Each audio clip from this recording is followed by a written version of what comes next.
Thinking on that make me smile. But Sherrod is more of a hurt. But not so bad like it was.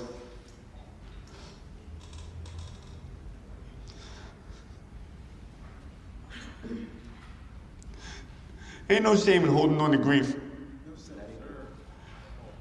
As long as you make room for other things too.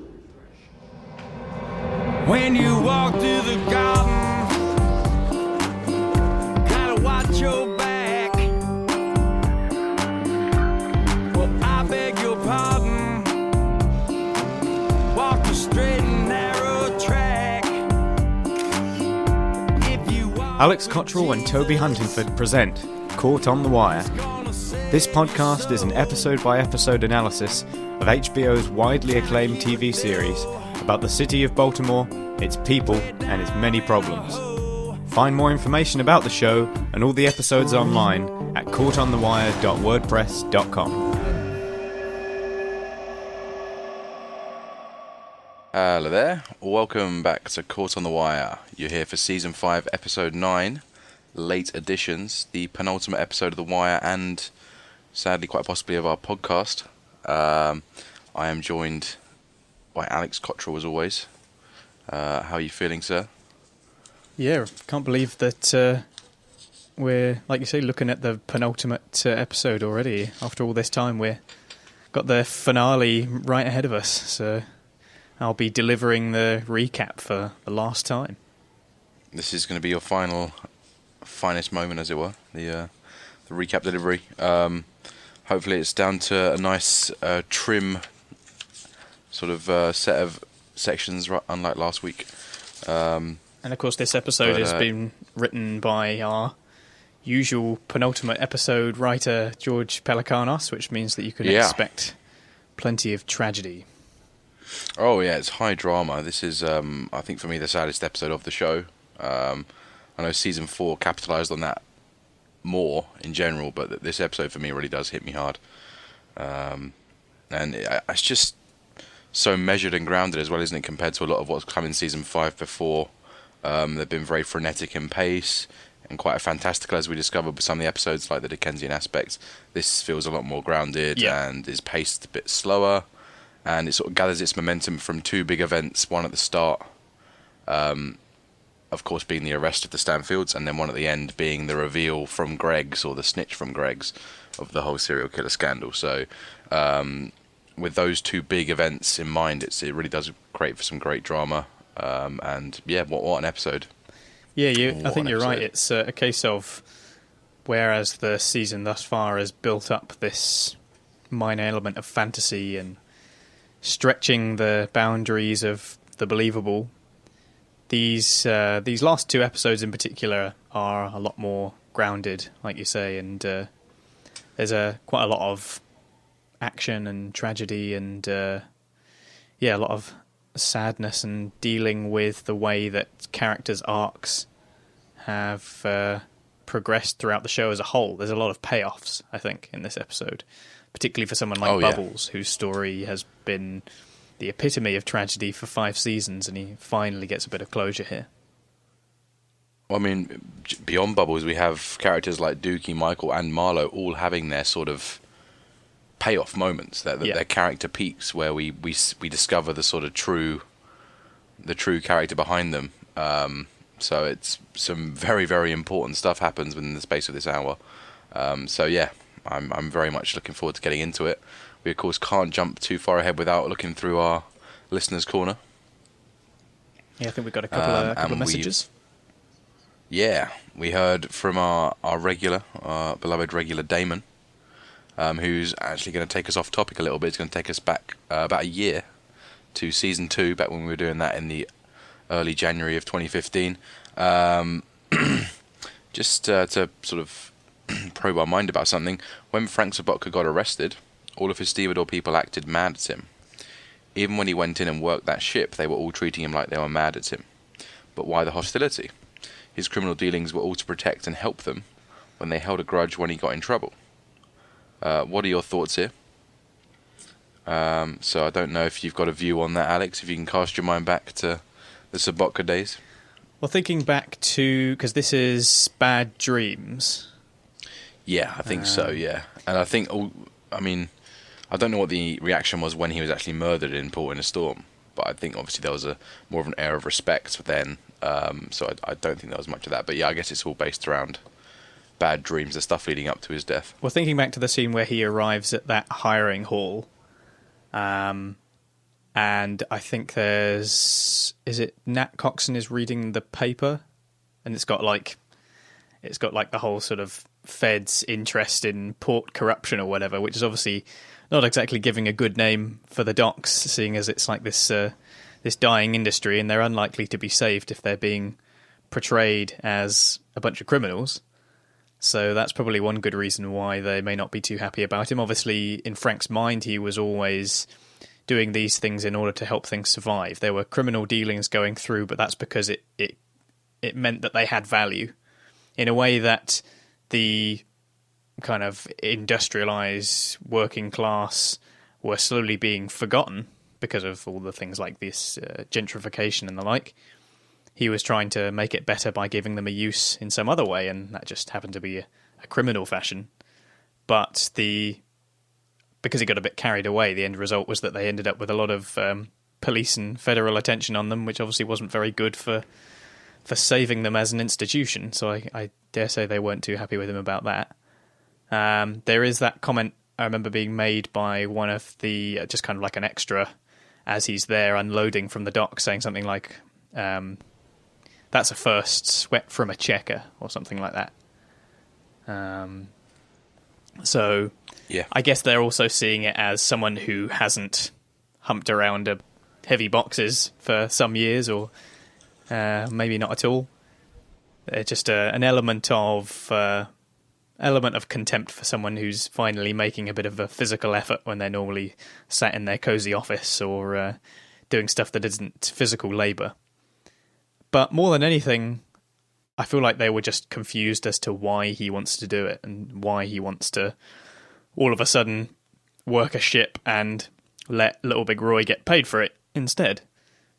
So it's a very personal thing to Frank Sobotka when he says that he needs to get clean. He needs to feel better about doing an honest day's work rather than all of this criminal activity that's brought a lot of negative attention towards the docks.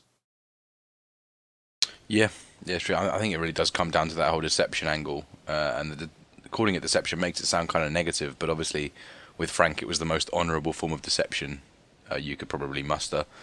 There was no feasible way he could really reveal what he was doing to his crew. It's very, very dangerous information to be giving out, and yeah, he just had to trust his guys that they believed he was doing everything in their best interests. It's very tricky to sort of go along with that if you're not really on the same level and you're seeing lots of, as you say, sort of police involvement and sort of shady things going on at the sort of sidelines. And it is tricky. I can totally see where they're coming from, and these guys are dealing with a lot of problems at home and at work, and obviously they're trying to make ends meet, most of them. So again, it's just a lot of problems that are causing these people to rise up and yeah, not really revolt, but at least sort of, give the guy a hard time who certainly doesn't deserve it. But it seems only natural, really, from what I saw. Yeah. Yeah, so it's certainly a good point, though. It's a little bit like with the media this season. These guys, they know something's up, but they haven't got the full story. Sort of like the whole newspaper article angle. Gus wants to put all the details in there so people are really educated about the situation and can therefore understand it and appreciate it for what it is, whereas what Frank's doing is the clever now route and sort of, well, trying to mask it, but at least showing some sort of element of the corruption he's involved with, and of course making everyone outraged in the process without giving them the full story or both sides of the coin. So yeah, it's tricky. But yeah, taking us back to season 2 there. Yeah, it's been a long time. And Damon also mentions, also wants to ask us what we're thinking of doing after the podcast.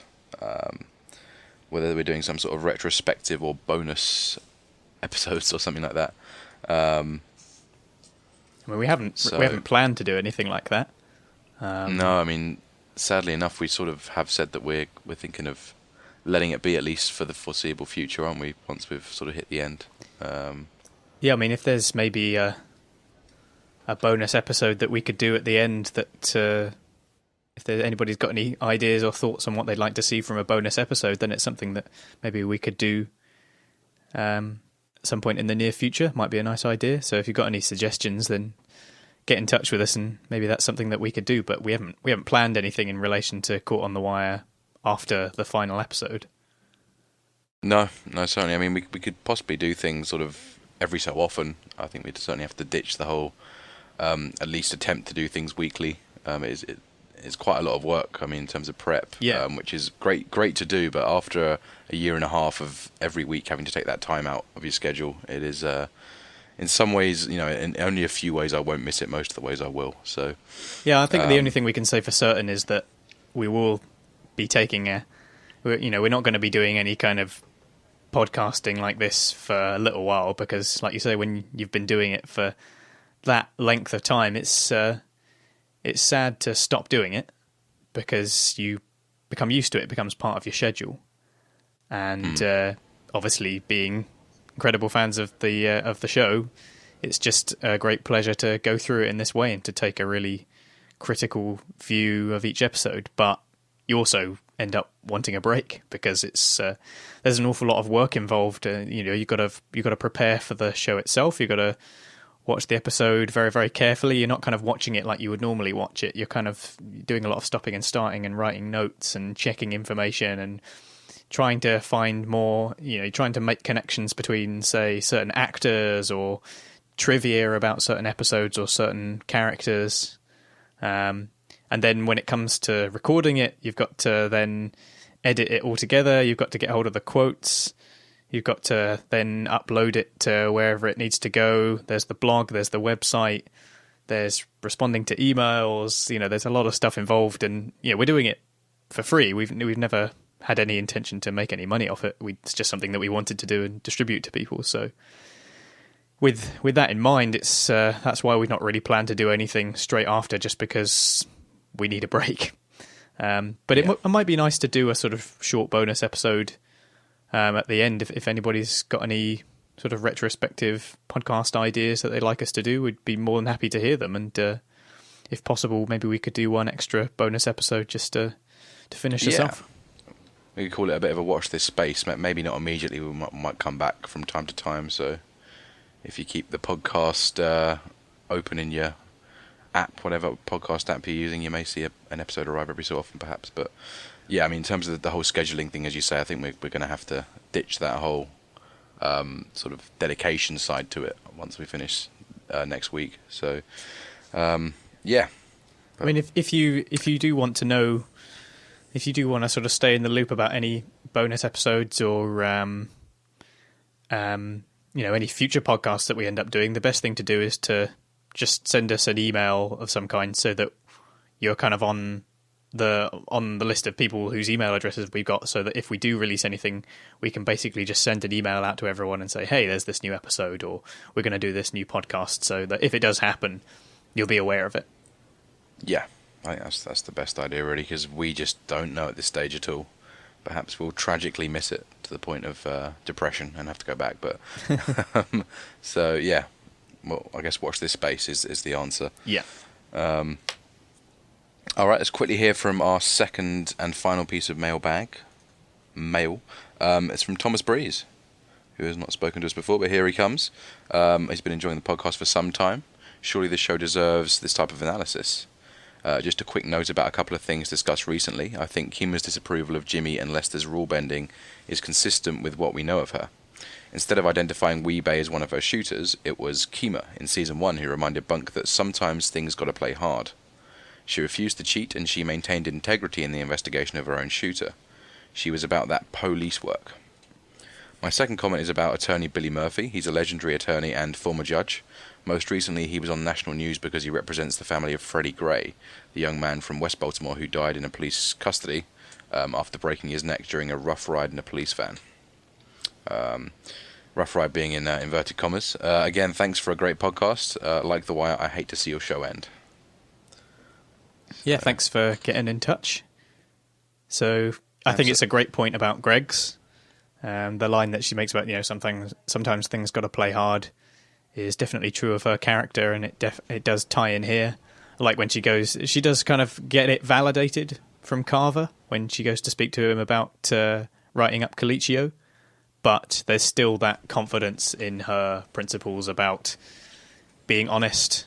And whereas Bunk is principled to some extent, I think Greg's is maybe a little more stalwart about the whole thing.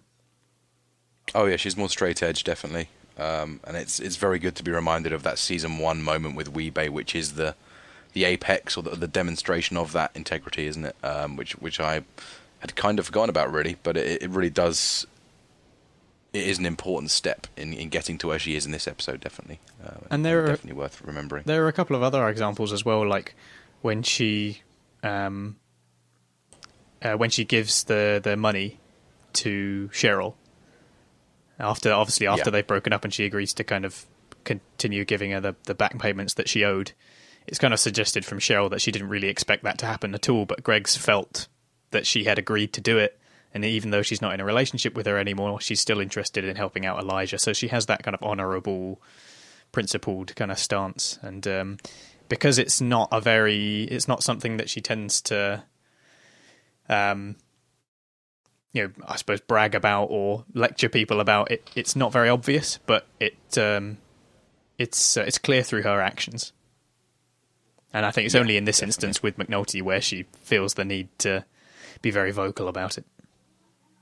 Yeah, because she's clearly had her moments of experimenting with the less protocol or lesser protocol in season 3, where she sort of got very close to Jimmy, and then of course when she did sort of take the left curve with her relationship, obviously that's a domestic blooper rather than a work blooper, but she's not completely straight edge to the point of boredom. There is certainly a lot of dimensions going on with her. So, but obviously there's this very big dedication to this professional integrity, which is really good to see from her. And then nice bit of extra information about Billy Murphy as well. So it's obviously he's playing himself. So a nice little guest appearance from him in that previous episode. Yeah, definitely. I mean, it's good that we had the full story given to us on Billy Murphy. I'm sure we could have had a look up, but it's nice to hear the full story, because I think we were a bit clueless when he actually came on a couple of episodes back. He was clearly someone of importance, and he came on so unannounced to the show, didn't he? He just arrived in the scene as if he was very well established, and I guess for a lot of viewers he is. So it's good to see that perspective on it. And ties in with kind of a major story from Baltimore. From, I suppose it was like early last year.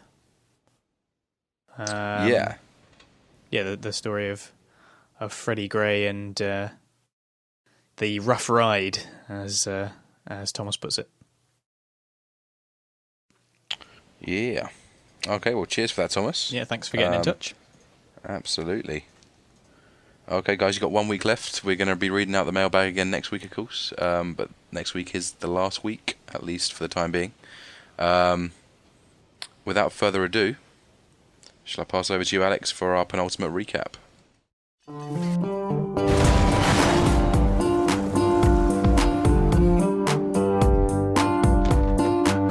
He's got the fire and the fury.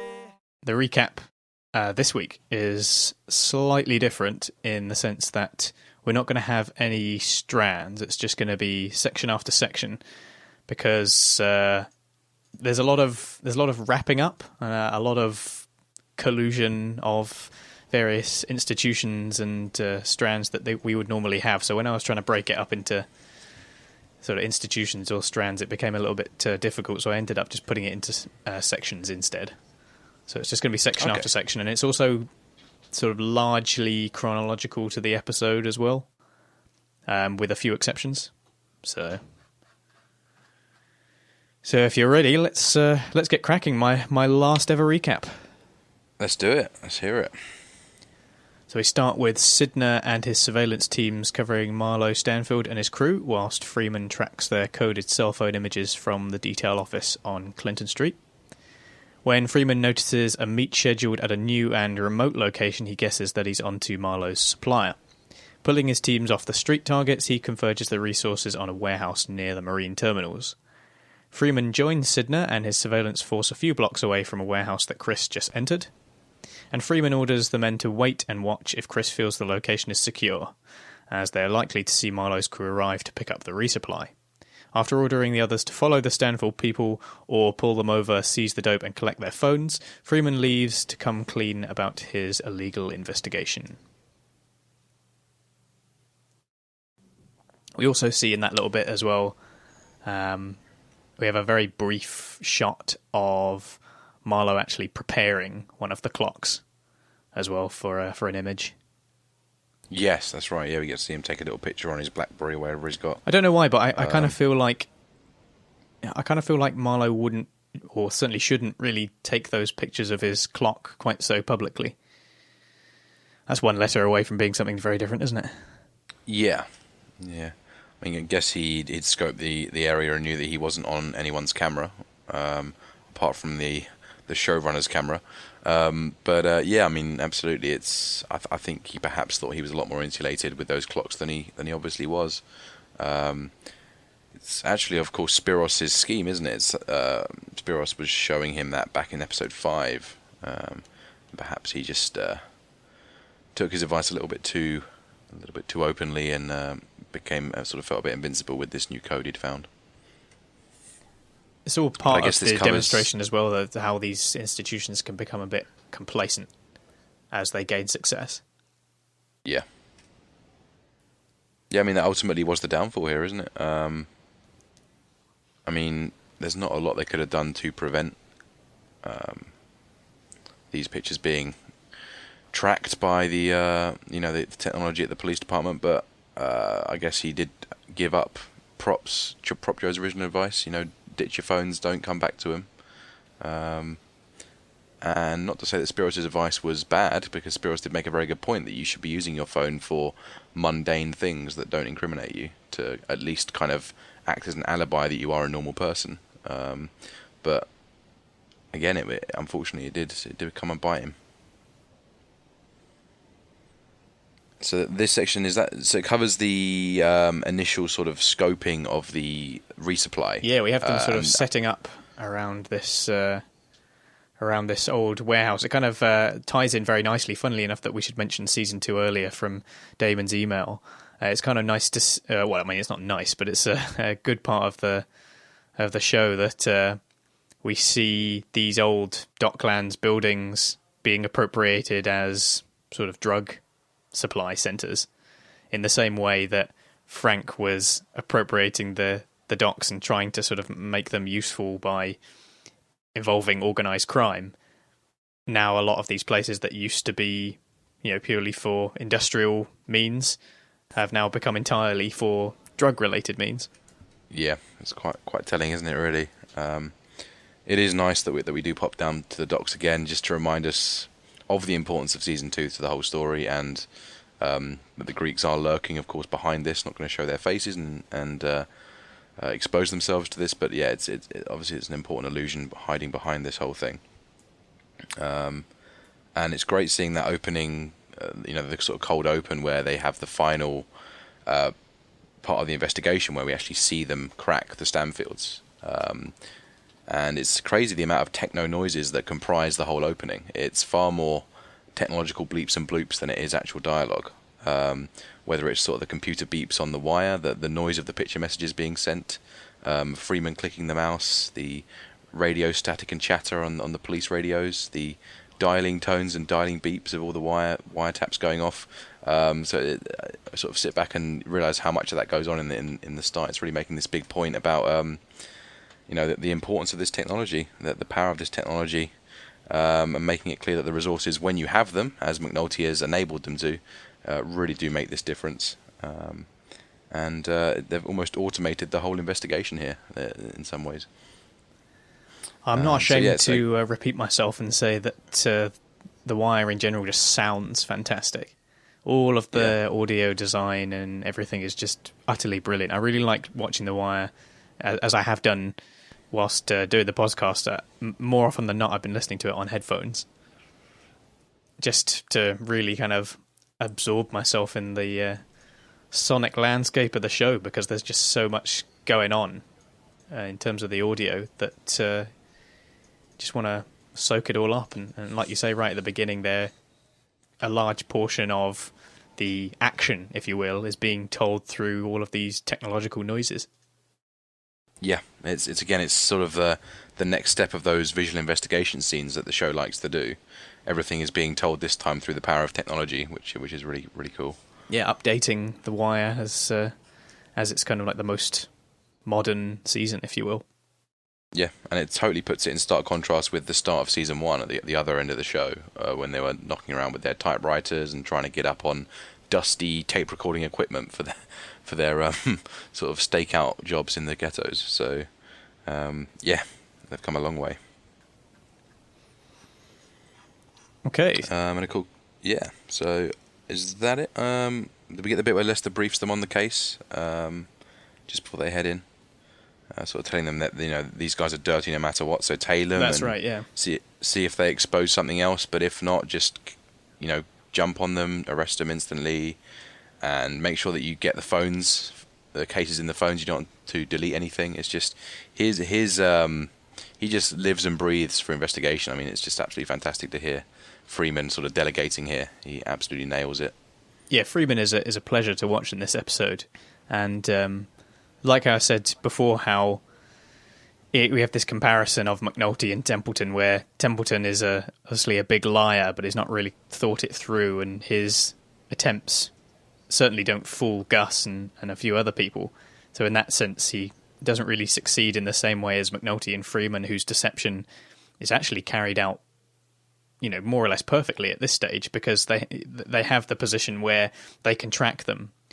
But even if they get caught, as it were, they're onto them, they can still just stop them and take their phones, and they know that they're going to be dirty one way or the other. So yeah, and then of course in the back of their minds they have knowledge that they have a separate charge on Chris, who they've already seen him jumping off here in the warehouse, but there's so much excitement, really. I remember when I first watched this episode, it was just incredibly exciting. Yeah, you really felt like you had finally reached this actual point of progress. Been waiting pretty much 2 or 3 seasons for this moment where Marlo's empire is brought down. So yeah, very high drama, and what a great way to sort of open an episode and get you very, very hyped up for it.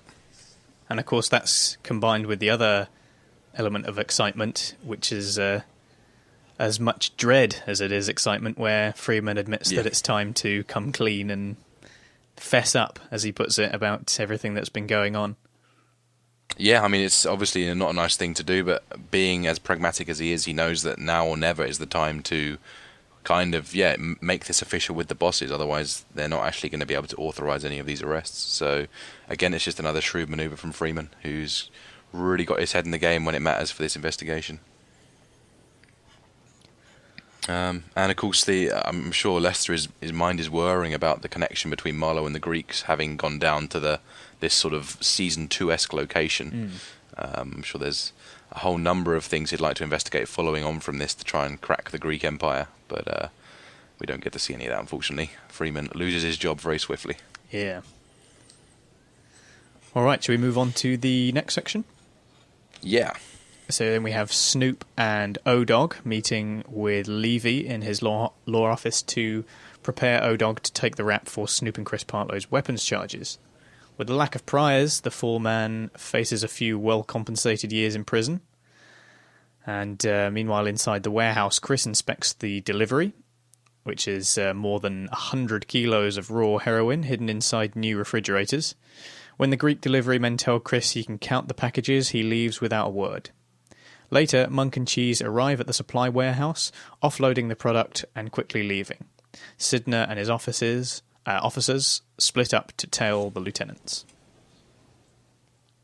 So starting with the scene with Levy's office, obviously O-Dog is not particularly happy about having to take the rap, but I think Snoop makes a rather humorous comment about Walmart and that they're actually treating their employees better than a major corporation. Yeah, That's true. Yeah, Snoop's certainly giving him a big clip around the ear here. And I remember Levy saying in the previous scene with him actually that they needed to sort of bring all their charges onto one person and keep the operation as sort of blotch-free as possible. I can't quite remember what he's going to be charged with, but I might have to go back and do the research. But it's the I think it's the weapons charge when they stopped him before, or the one where Bunk and Kima end up.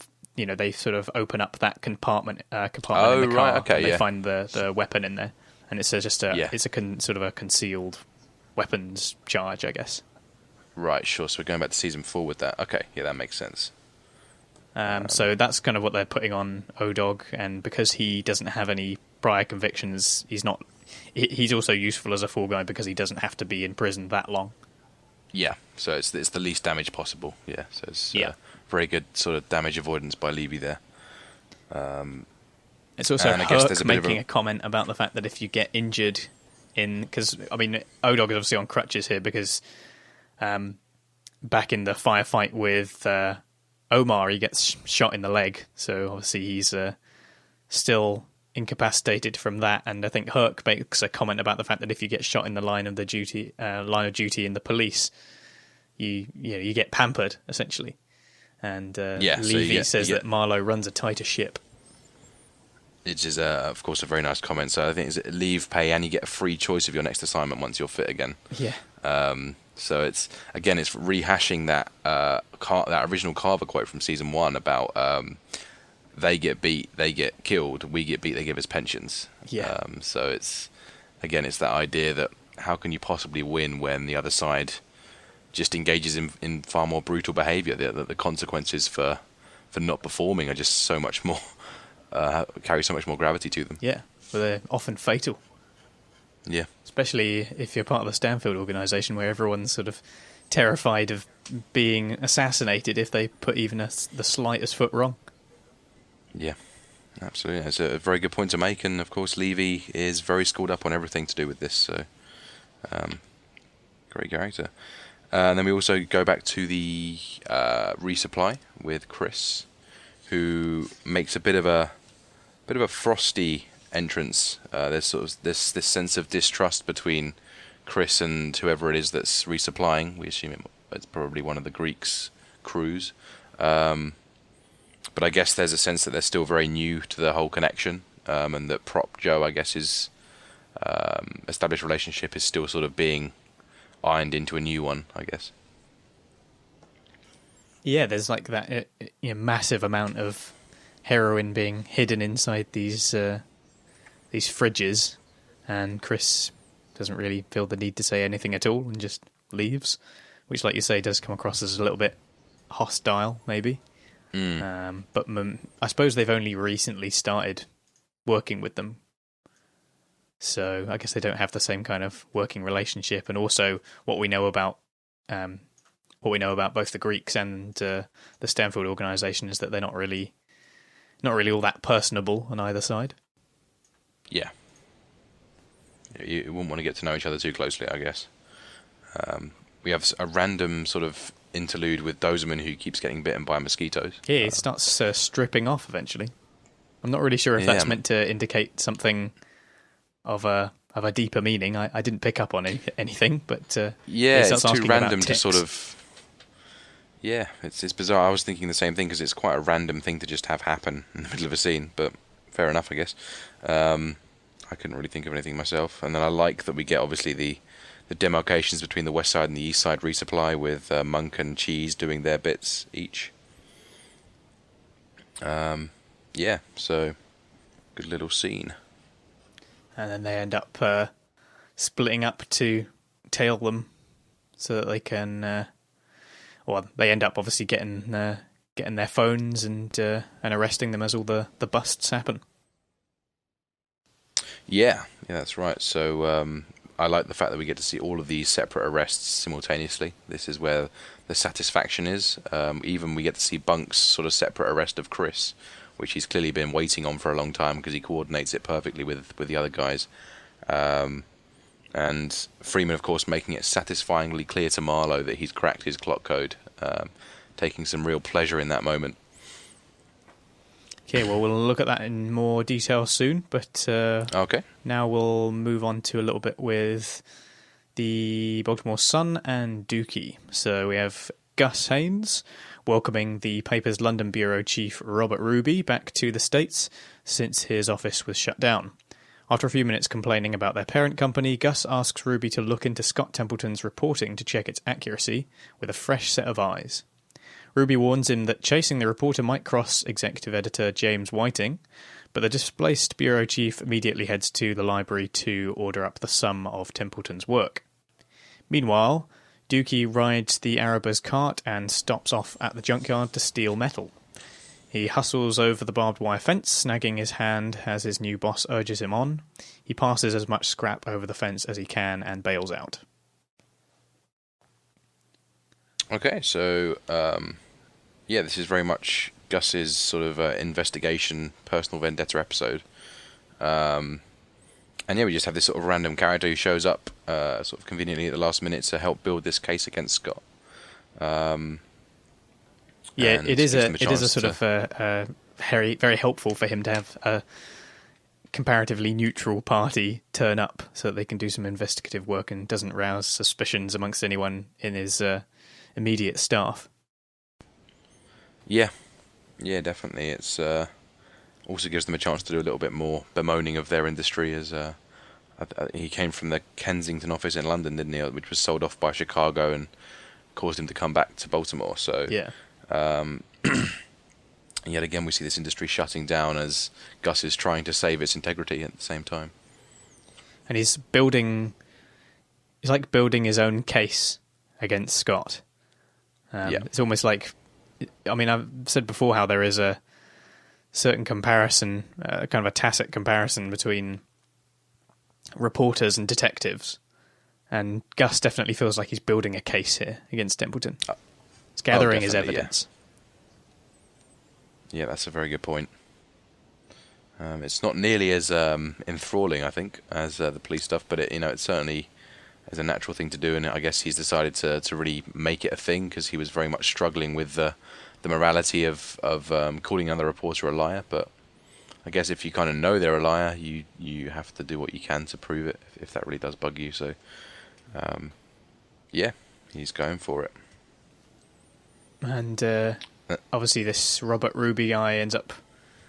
Well, he sort of claims that he's a big fan as he orders up the sort of the summation of all of Templeton's work ever. Which is quite a good excuse in this instance, because Scott is becoming this sort of figure, isn't he? He's becoming this sort of like a poster popular boy.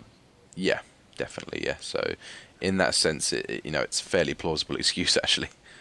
Especially when it's coming from someone who has lost their job due to the situation with the company. It's kind of like, I'm finding out how this guy has become so successful during a time of great difficulty for the paper. It's a pretty good excuse. I don't think it necessarily comes across as that. I think he's being quite clearly facetious at that point. But even if you're going to use it as a legitimate excuse, it definitely works. Yeah. And then we have the stuff with Dookie, who when you think about it, really has been drifting the entire series, actually. And he's sort of beginning to set his mind on one thing. He's sort of found something that he thinks he might be able to excel in, which is this Araber business. And we see he's sort of being exploited a fair bit already in pretty unpromising ways as he's sent over the barbed wire fence here. And it is very difficult because we know Dookie is capable of so much more, as we mentioned in the previous episode. If somebody would just tell him to go back to school, it really is a little bit of social isolation is far, far better than ending up in the situation that he's in now. And all of this scrap metal stuff ties in. An important part of this season that a lot of people point out is the way in which characters here are suggested as being the next sort of such and such a character. And the idea here is of Dookie being the next Bubbles. There's a sort of a connection here to Bubbles, as we know that Bubbles himself spent plenty of time acquiring scrap metal for money. Yeah. So there's just a little nod towards that here, I feel. Yeah. Especially seeing as with Bubbles, I mean, you get he's clearly a very smart guy. So that's another person who, obviously, we don't really know anything about Bubbles' younger days, but I could totally see him being much like Dookie, being very smart and capable of much, much more, and ended up finding himself alone and trapped in a way that led him towards the needle instead. Yeah. Oh, yeah, definitely. I mean, it's tricky, really. I mean, on the whole school thing, I mean, does he not really need an adult to enroll him for him? He's got to have that responsible adult to be the one who instigates it. Or, I mean, he can certainly go and speak to Prez. I'm sure he could lean on Prez, as he does try and do next episode. But oh, yeah. It's, it is a bit of a catch-22, I guess. What he's comfortable with right now is the element of being Bug's guardian. I mean, that gives him a sense of purpose. I'm sure, he seems to really get on with Bug and has developed a close connection with both him and Michael. And it's just unfortunate that because of Michael's line of work, that is not a sustainable job in the slightest, as we see this episode. So, yeah. So that ends up being the end of that as well. Yeah. Yeah. So, very, very convincingly, they've kind of built up this complete lack of options for Dookie. And it's very tragic. Okay, so shall we move on? Yep, sure. Okay, so we've got Chief of Staff Michael Steintorf as he visits Rawls and Cedric Daniels at the police headquarters. In desperate need of an immediate drop in crime to fuel Carcetti's gubernatorial run, Steintorf wants to see more cops on the street making arrests. But Daniels explains that only quality police work can make a meaningful impact on crime, adding that Carcetti promised him that the statistic games would end during this administration. As Steintorf leaves, Daniels steps outside to find Freeman pacing in the reception area. Rushing through an explanation that his investigation of Marlo never ceased, Freeman tells Daniels that they're a few warrants away from locking up the whole organisation. Before Daniels can catch up, Freeman's cell phone rings with a call from Sydney saying that they've pulled Monk over on a traffic violation and found his vehicle loaded with dope. Lester hangs up and rattles off the list of warrants he'll need to search the warehouse and lock up the rest of Marlo's crew, and Daniels smiles and picks up the phone to call Rhonda Perlman. Okay, so we have this political scene with Steintorf. Carcetti not even really showing his face around for a lot of these meetings anymore.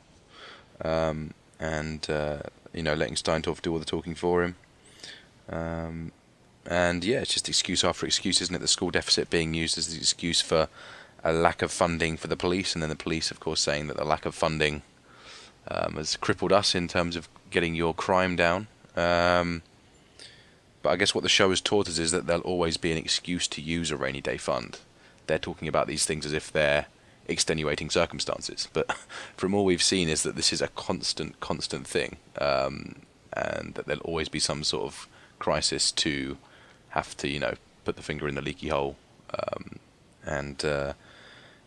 So it's sort of completely, you can't really put temporary band-aids on this, I guess is what they're trying to say. Yeah, I do feel like Daniel stands up to Steintorf brilliantly here. There's obviously not many people that are willing to tell this guy that actually he's way off and is just perpetuating the problems. And in sort of typical Steintorf fashion, it's I agree with you. Obviously, we want this to stop, but let's not stop and just keep doing exactly what we've been doing. So it's just continuing to peddle the whole nothing will get done unless Carcetti is governor nonsense. Yeah. And like you say, the fact that Carcetti doesn't even attend these kind of meetings anymore is very telling of the fact of how detached Carcetti has become from the issues that he's supposedly trying to solve. Absolutely, yeah. And of course, this scene kind of puts a full stop on that scene in season 4 when him and Carcetti have that really hopeful chat. This is the other end of the argument.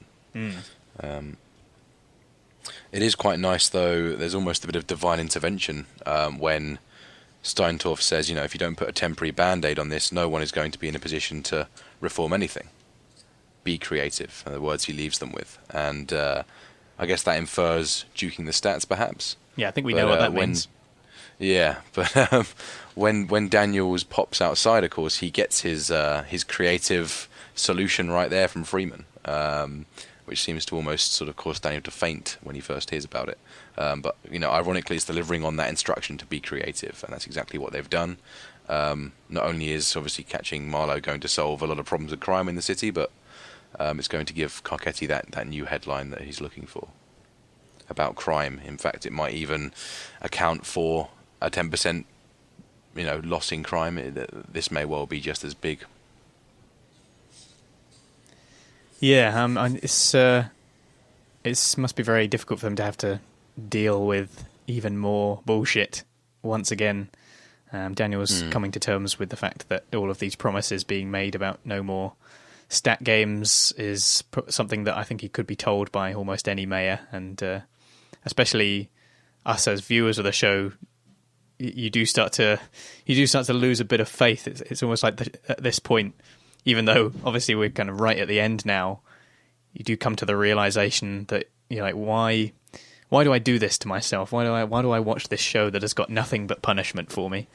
It's not going to provide any kind of happy endings or sorting things out, and all of the people who come along to make things really change end up being sucked into the system. And it's one of the reasons why I think when people talk about kind of typically, quote unquote evil characters, I don't really think that evil is a particularly useful word in relation to The Wire, because it's not really trying to present good and evil. That's like not the point.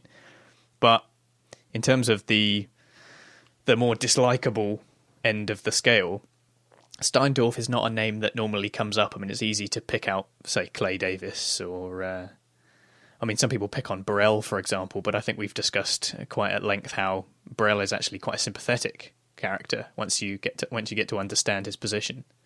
Yeah. But I think Steintorf has definitely got to be up there because he's so incredibly manipulative and is the key component in the downfall of Carcetti. Oh yeah, definitely. Yeah, he's always been that devil on his shoulder. He certainly started as that, and now he has sort of made himself an extension of Carcetti. Carcetti is very much under his spell and is very much, following his lead, I guess, almost. As they say, it's not actually the politician who has the power; it's the one who's sort of advising them. So he's just here to kind of pull the chain every now and again. Yeah, they're the puppet on the strings, and it is. Steintorf is a very, very important character, and he does seem to be forgotten about. You're right in a lot of ways. And then Daniels goes from the sort of legitimate bullshit, if you will, to the illegitimate real police work with Freeman. Yeah, that's a nice way of putting it. Yeah. And obviously he has to go to suddenly hearing about, and Freeman really rushes through all of these details of the fact that, the case on Marlo never really ended. I need these warrants. We're about to arrest the whole Stanfield organisation. Yeah. I think in that moment, having come from that meeting, all Daniels cares about is, wow, somebody's actually doing some real police work. Yeah, absolutely. I mean, I love the way that it's acted. Like, Daniels is initially very disappointed when he first hears this, and as Freeman lays on the details and lays on how deep they've gotten, it's amazing how he can't really conceal his excitement as he sort of hears all this, how much dirt has been dug up on Marlo. Someone who still prefers honest police work to protocol. He just sort of reiterated to himself in the meeting there. That meeting very much underlined his reaction. And yeah, as you say, it's a choice between duking the stats, as I've just been told to do, or duking the investigations. And might as well do the latter if that's where the honesty really is. And makes that call to Rhonda, and are you sitting down? Is about to deliver a bit of a bombshell. Absolutely. And of course it obviously satisfies his hunger for real police work, and then of course he knows that when he next speaks to Steintorf or Carcetti, they're going to have some real solid stuff to deliver, and they're going to have suddenly found the creativity required and get back in the good book. So it's quite a big win here, you can imagine, for Daniels. Yeah, it's funny, isn't it? Because he ends up with the difficulties of having to be creative, and then actually gets it dropped on his lap by the real police work that is, technically illegal, and but it actually provides a nice big success story for Carcetti, who actually ends up telling a bit of a lie and saying, "Oh, well, we never gave up on this investigation." Yeah, and he even is not true falsely at all. connects it. Yeah, absolutely. He even falsely connects this to the vacant murders as well, because I believe it's only Chris's arrest that. In fact, Chris's arrest doesn't even relate to the vacant murders. I think there's an assumption that it does. But he tries to cover all bases. If I can be the mayor who managed to solve that case during my term, as well as obviously arrested this huge citywide drug dealer in the process, seriously crippling the ability of crime in the city, and I got a little bit of going on the test scores, and that's sitting me very pretty here. And the amount of it I actually did was very little. In terms of public image, Carcetti is doing very, very, very well. Yep. And again, of course, that explains, all of it, most of it based on bullshit, as we're about to discover in episode 10, when the whole system has to stare in the mirror at itself, at what it's, what it's actually capitalized on for its success. And the finale opens with that kind of Carcetti's bewilderment, where he's like, "But what? What?" Yeah. He kind of has to come to terms with the fact that kind of bullshit really can only go so far. Been too far and you're already broken. Yep, Greg's had to give them a little dose of reality, and thank God she did in many ways, because it would be a bit of a crap ending if they ended it none the wiser. Yeah. It just wouldn't be very wire, would it? No, it wouldn't really explain it. It wouldn't make the point it needs to make. So, okay, so let's move on Yeah. to the actual busts themselves. So across the city, police teams take down Marlo's crew, raiding the warehouse while others track down Cheese, Chris, and Marlo. Snoop and O-Dog rush to Michael Lee's apartment, where the younger soldier watches the busts go down on the news. And at the police headquarters, Carcetti addresses the media, touting the $16 million in heroin seized, along with the Stanfield organization's ties to the row house murders. Alma Gutierrez and Bill Zorzi from The Sun are present, and they joke about Carcetti's comments. Alma stands up to interview Daniels, but the deputy commissioner brushes her off. When she asks for something more substantive, Daniels reminds her that the last time he appeared in The Sun, an anonymous source falsely identified him as a backstabber. So we're kind of starting with those. I mean, it's a great collection of scenes as the Stanfield organisation falls. Lots of action as that. I think the first part is we have that massive truck that looks like the vehicle that they drive around in Dawn of the Dead, where they like stick chainsaws out of the side of it and everything. It's like this massive sort of war truck that they drive through the gates. yeah. Oh, they're not being subtle with it by any means. Yeah. And everything just falls. It's a moment of real satisfaction and massive payoff. Yeah. Just absolutely, as I was saying, that excitement reaching its peak, and even Bunk and Chris getting that moment as well. And of course, Freeman underlining it with his very obvious understanding of the clocks in front of Marlo. Yeah, it's like one last silent stab at Marlo. Yeah. Oh yeah, all that pain he's put him through. And then, obviously, we already kind of touched on Carcetti's speech that he makes. Generally speaking, I mean, obviously you see this in the news now. Whenever they have these kind of drug busts, they always talk about, it has a street value of however much. It always seems to be like, I'm never 100% sure what they base that on. They talk about it having a street value of X amount, but I seem to recall reading somewhere that it's almost always intentionally inflated. I mean, I wouldn't be surprised if that were the case. Because I think, is it something like 59 million they claim on the news article, I believe, the value of the drugs. Well, at this press conference, Carcetti says it's 16 million street value in raw heroin. 16. Okay. Yeah. I mean, considering what Freeman told us about his understanding of the drug game economics in season 1, that doesn't sound unreasonable at all, really. Particularly because we know that Marlo has only massively increased the efficiency of the organisation since the Barksdales. But yeah, I mean, absolutely, it's a huge headline for Carcetti right here.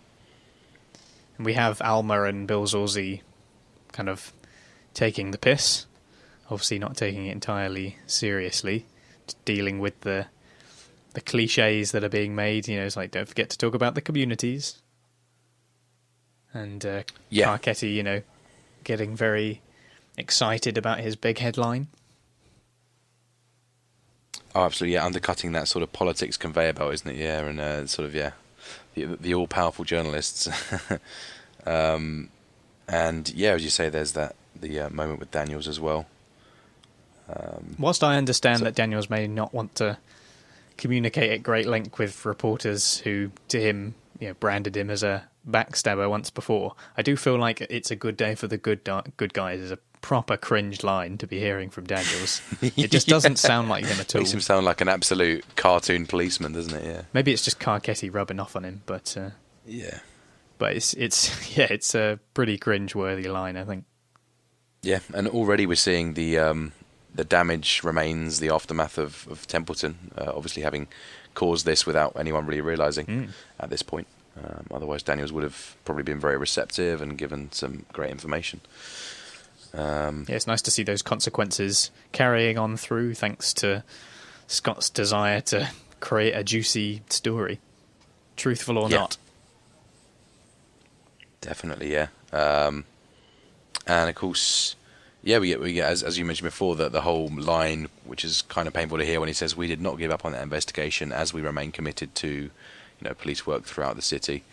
And it's not just a victory moment for Carcetti; it's also for Freeman and McNulty, who's we can imagine their serial killer homeless stuff is going to take a huge hit from this in terms of media coverage. I know that the newspaper did commit to covering it until December in the run-up to a Pulitzer article, but this is a very big step towards letting that die. And if it weren't for Greg's, that may well have been them on the way towards silence regarding this whole serial killer thing. Yeah, well, as we find out more in when they have that meeting, their focus is now just on the homeless in general and kind of drawing on the potential of a Pulitzer Prize in exploring a section of society that has been long forgotten. So I think the serial killer stuff was just like an extra for them, but the story of this homeless serial killer is certainly going to die down with everything else that's been going on in the media. Definitely, yeah. Yeah. So. Okay, let's move on then. Yep. So we have Cheese, Monk, Marlo, and Chris sitting in central booking, and they're scrutinising the documents that led to their arrests. Cheese points out that warrants were drawn up from information received, which he sees as code for snitching. Marlo asks Chris if there's anyone in their shop who would inform the police, and when Michael's name comes up, Monk jumps on it. But Monk also mentions that Omar called out Marlo by name in the streets, and Marlo becomes livid, demanding to know what Omar said, and ordering his lieutenants to spread word that he knew nothing about it. Marlo also makes it clear that he's not willing to take any risks with Michael. Levy later visits Marlo in jail to discuss the case against him. While Levy expects the judge to deny bail for Marlo and Chris, the others will post soon. Levy and Marlo puzzle through the facts of the case, trying to ascertain who told the police about the resupply. Yeah, so a very, very prolific scene right here. Absolutely fantastic scene. Yeah. With a strange, odd blue sheen over it. Yeah, there really is something about the look of this scene. And it's just so harsh and cold looking. It just doesn't really look like any other scene in The Wire that I can think of. Definitely, yeah. It's I guess they're just very clinical lighting over in the prison that they're going for, but it is that there seems to have deliberately been some sort of tampering going on with the lens here. And it's a great performance by Jamie Hector. Yeah, oh, definitely, yeah. It's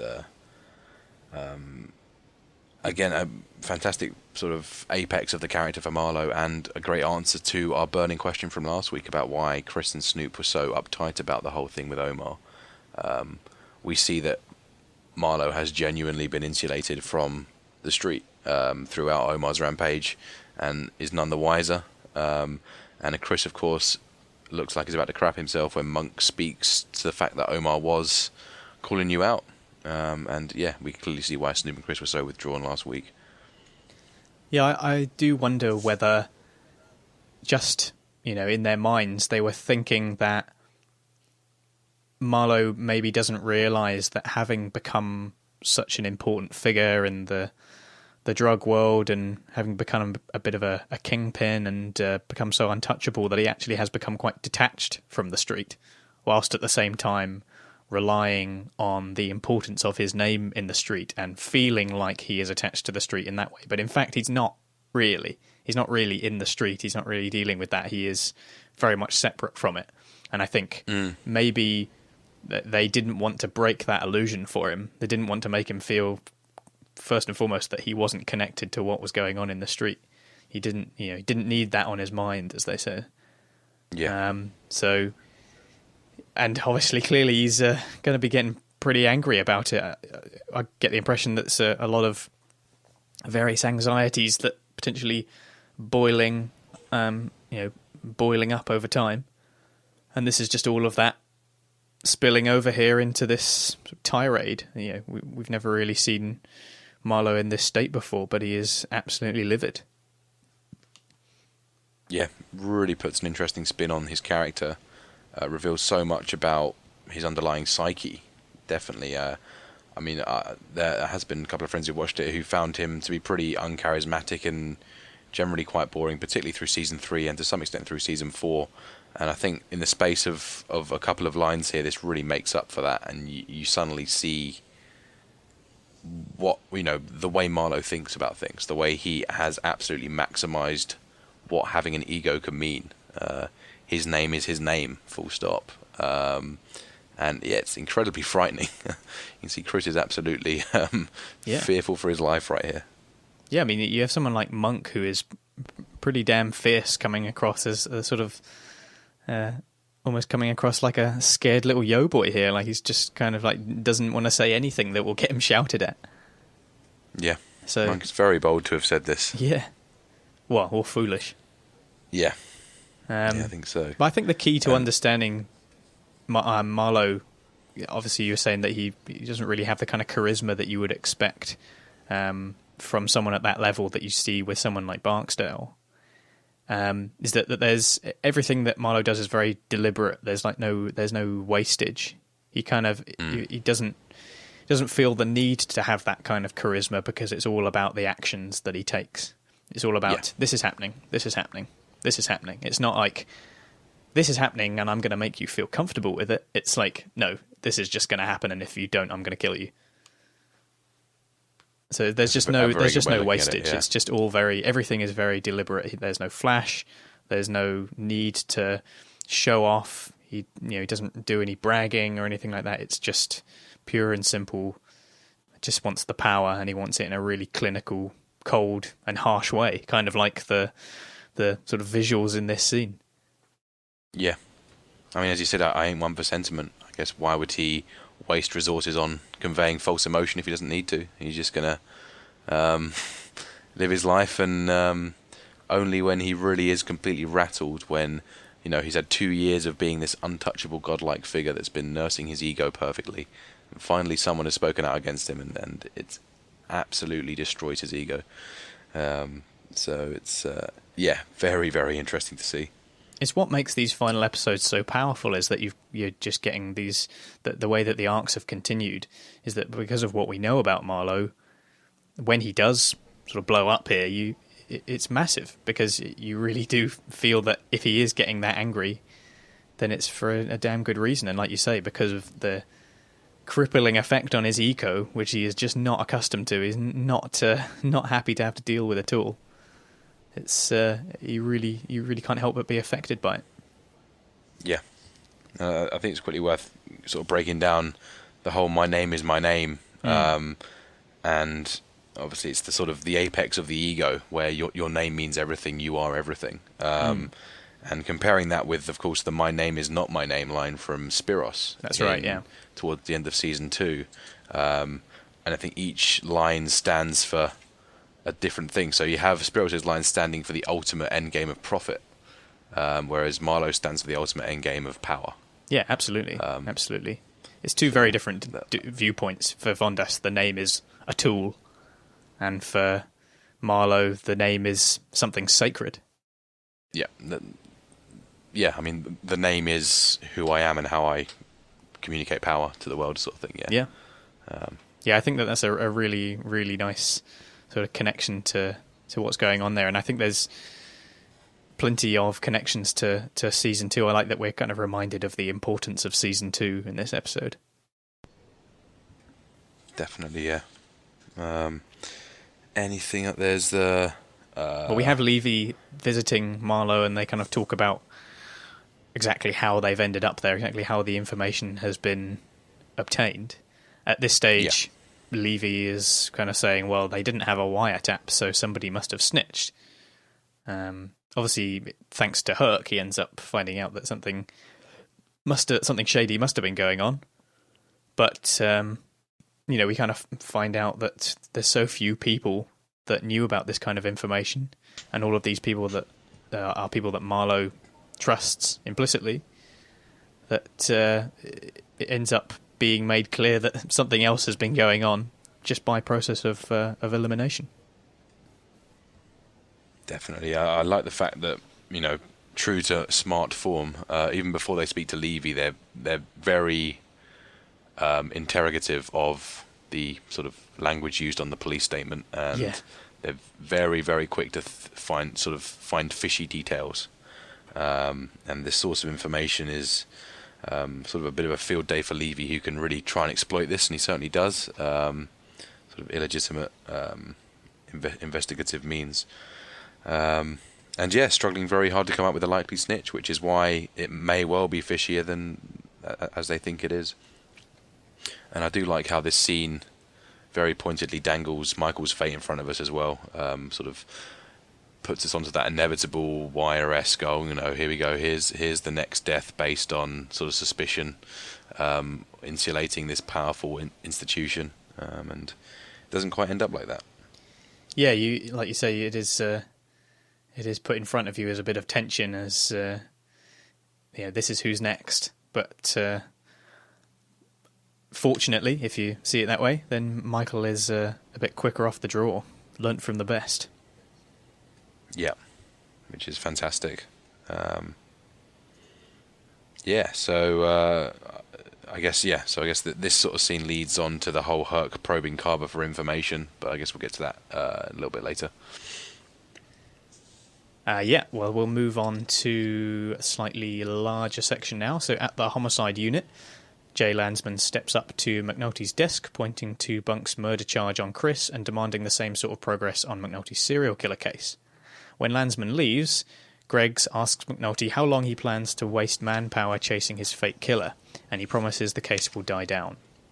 That night, McNulty reiterates the concern about wasting resources to a drunken and celebratory Freeman, who assures him that the brass will lose interest.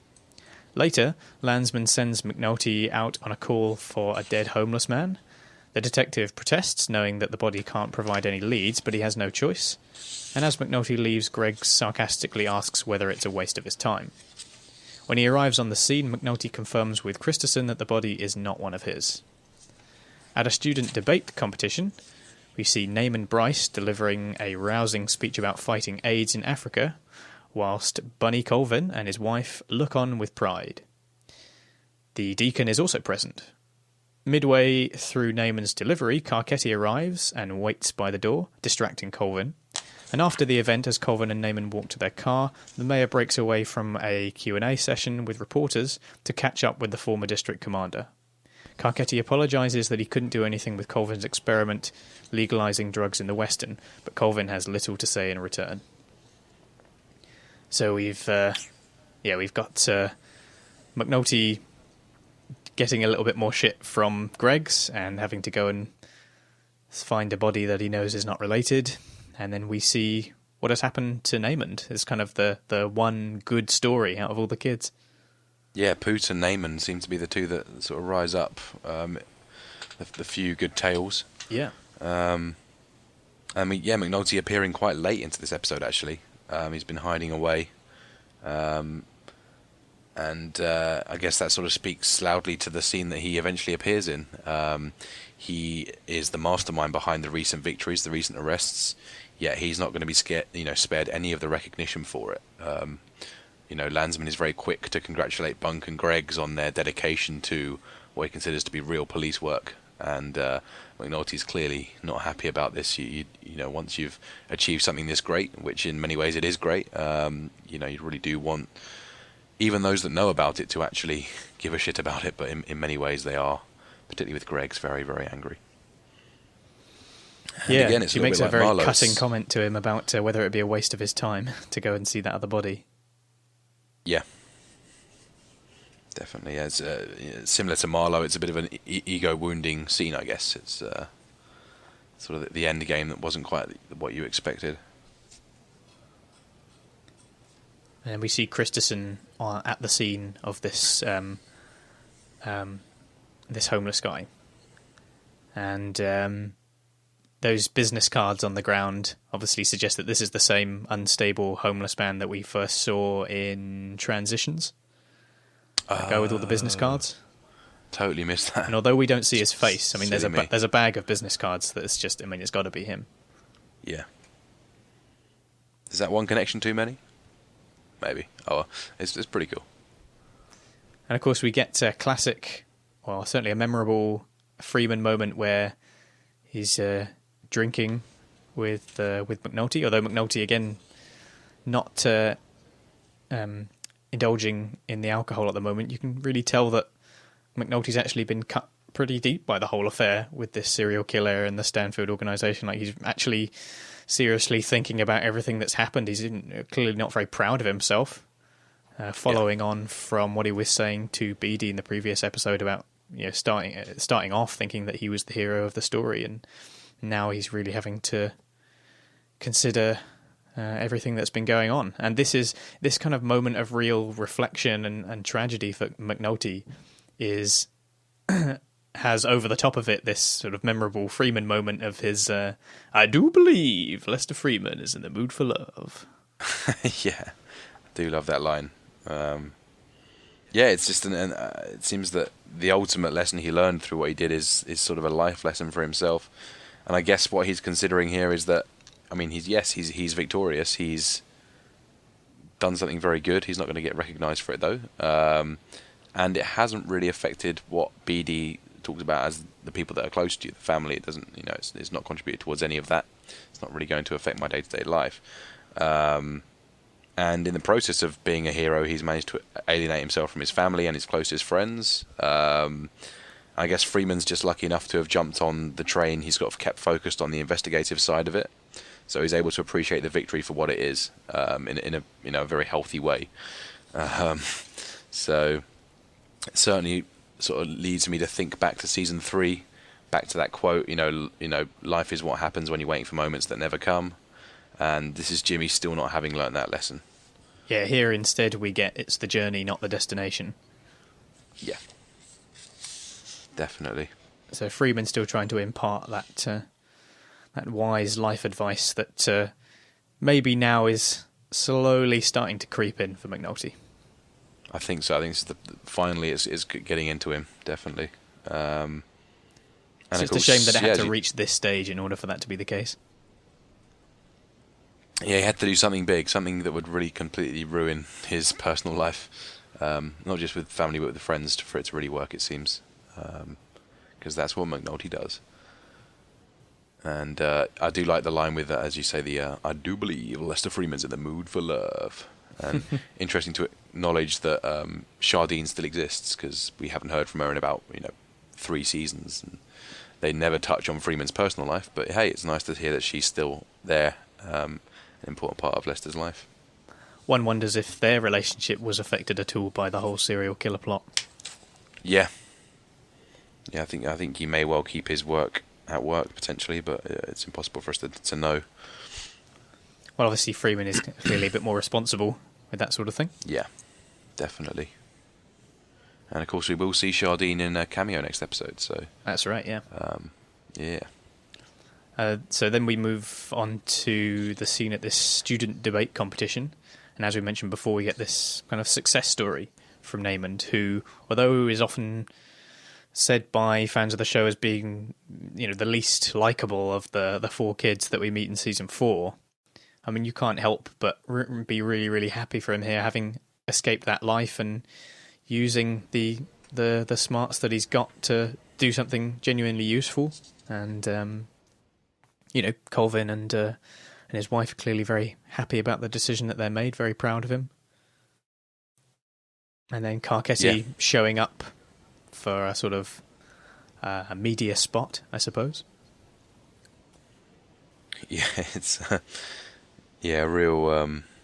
It's a good scene. Obviously, it gives us a good catch up with Naaman particularly, and I like the fact this cameo comes towards the end of the season. It really gives a sense that time has passed, and this whole father-son adoption thing has really worked in the long term. It's not sort of just straight after season 4. They've really given it some time to sort of settle in. And of course the Deacon as well, that's definitely a cameo, isn't it? We haven't seen him in a while. Yeah. And Bunny's wife and Bunny himself. And Carcetti going over quickly and covering the school's angle, I guess as Steintorf would put it. And pretty much at this point kicking off his election campaign. He's trying to get all media facing and promoting all the good work he's done, apparently. And it's great that this scene also allows Carcetti to have sort of a solitary moment of reflection, almost sort of remembering a past transgression. Must have really gotten to him. He seems very keen to go and apologise to Bunny, to make amends for what he's done. Yeah, I guess it's good that he's tried to make amends to some extent, but he demonstrates how out of the loop he is by calling him Major. Yeah. And that's true. I think Colvin delivers a very, very important quote for the episode that definitely would have been a good epigraph about, I guess there's nothing to be done. Yeah. Yeah, it's... that certainly points to how out of touch with what the reality was for Carcetti he is now. Because what he actually means when he says that is, it wasn't politically expedient for me to act on that. Not that it couldn't be done. So, and obviously Bunny completely understands the subtext there, but Carcetti is blind to the subtext. He sees it as a necessity of the job he has. So, it's kind of just showing us how out of kilter Carcetti has sort of been so far removed from the actual city in many ways. I do feel like this is the first point that someone, however subtly, does call out Carcetti directly to his face. I mean, Colvin really does make the point here of, there's nothing to be done because you're not going to do it unless it's beneficial to you. And I feel like that's the first time that anyone really points that out to Carcetti.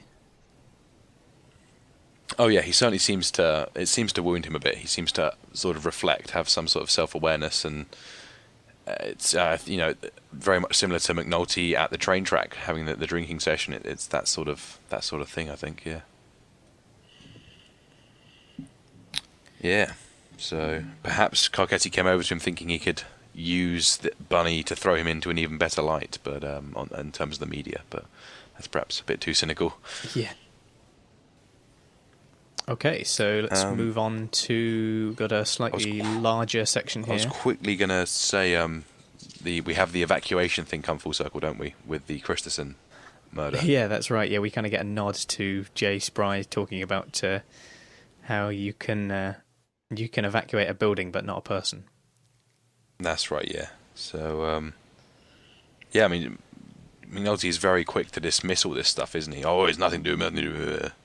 So being very aggressive with sort of playing it down. He's clearly quite desperate for it to be over. But I think he needs to think of himself as more vulnerable and sort of play his cards right. And this is also, scarily enough, perhaps the first death that could legitimately be attributed to what McNulty has done. This copycat, probably would have never happened if he hadn't done it in the first place. So. Yeah, I mean, the guy's... It's still a pretty brutal murder. I mean, they're talking about, he doesn't have anything tied around his wrist. He's not been bitten in any way. He has been completely beaten to death, but as we've seen across the show with this desensitization to all of these dead bodies, they just kind of joke about how the guy smells and how he shit himself and McNulty is very quick to palm him off to Christensen because he wants anything but to be dealing with another body. Yeah. Yeah, but he's got to play it for real a little bit longer, I think. Yeah, he should be slightly smarter if he wants it to completely pay off, but I guess there isn't really anything that he can do about it once Greg starts talking to Daniels. Oh yeah, Greg's ain't happy. All these resources that are continuing to be wasted on the whole absurd homeless killer thing. Okay. All right. Yeah. Sorry about that. Let's go to our next section. Okay, so we got a slightly larger section here, dealing exclusively with the goings on at the Sun. So we have Scott Templeton continuing to get some praise in a meeting with Klebanow and Whiting and others. He finds out that his stories might have a shot at a Pulitzer Prize. The newsroom men debate on how to portray the Dickensian aspect.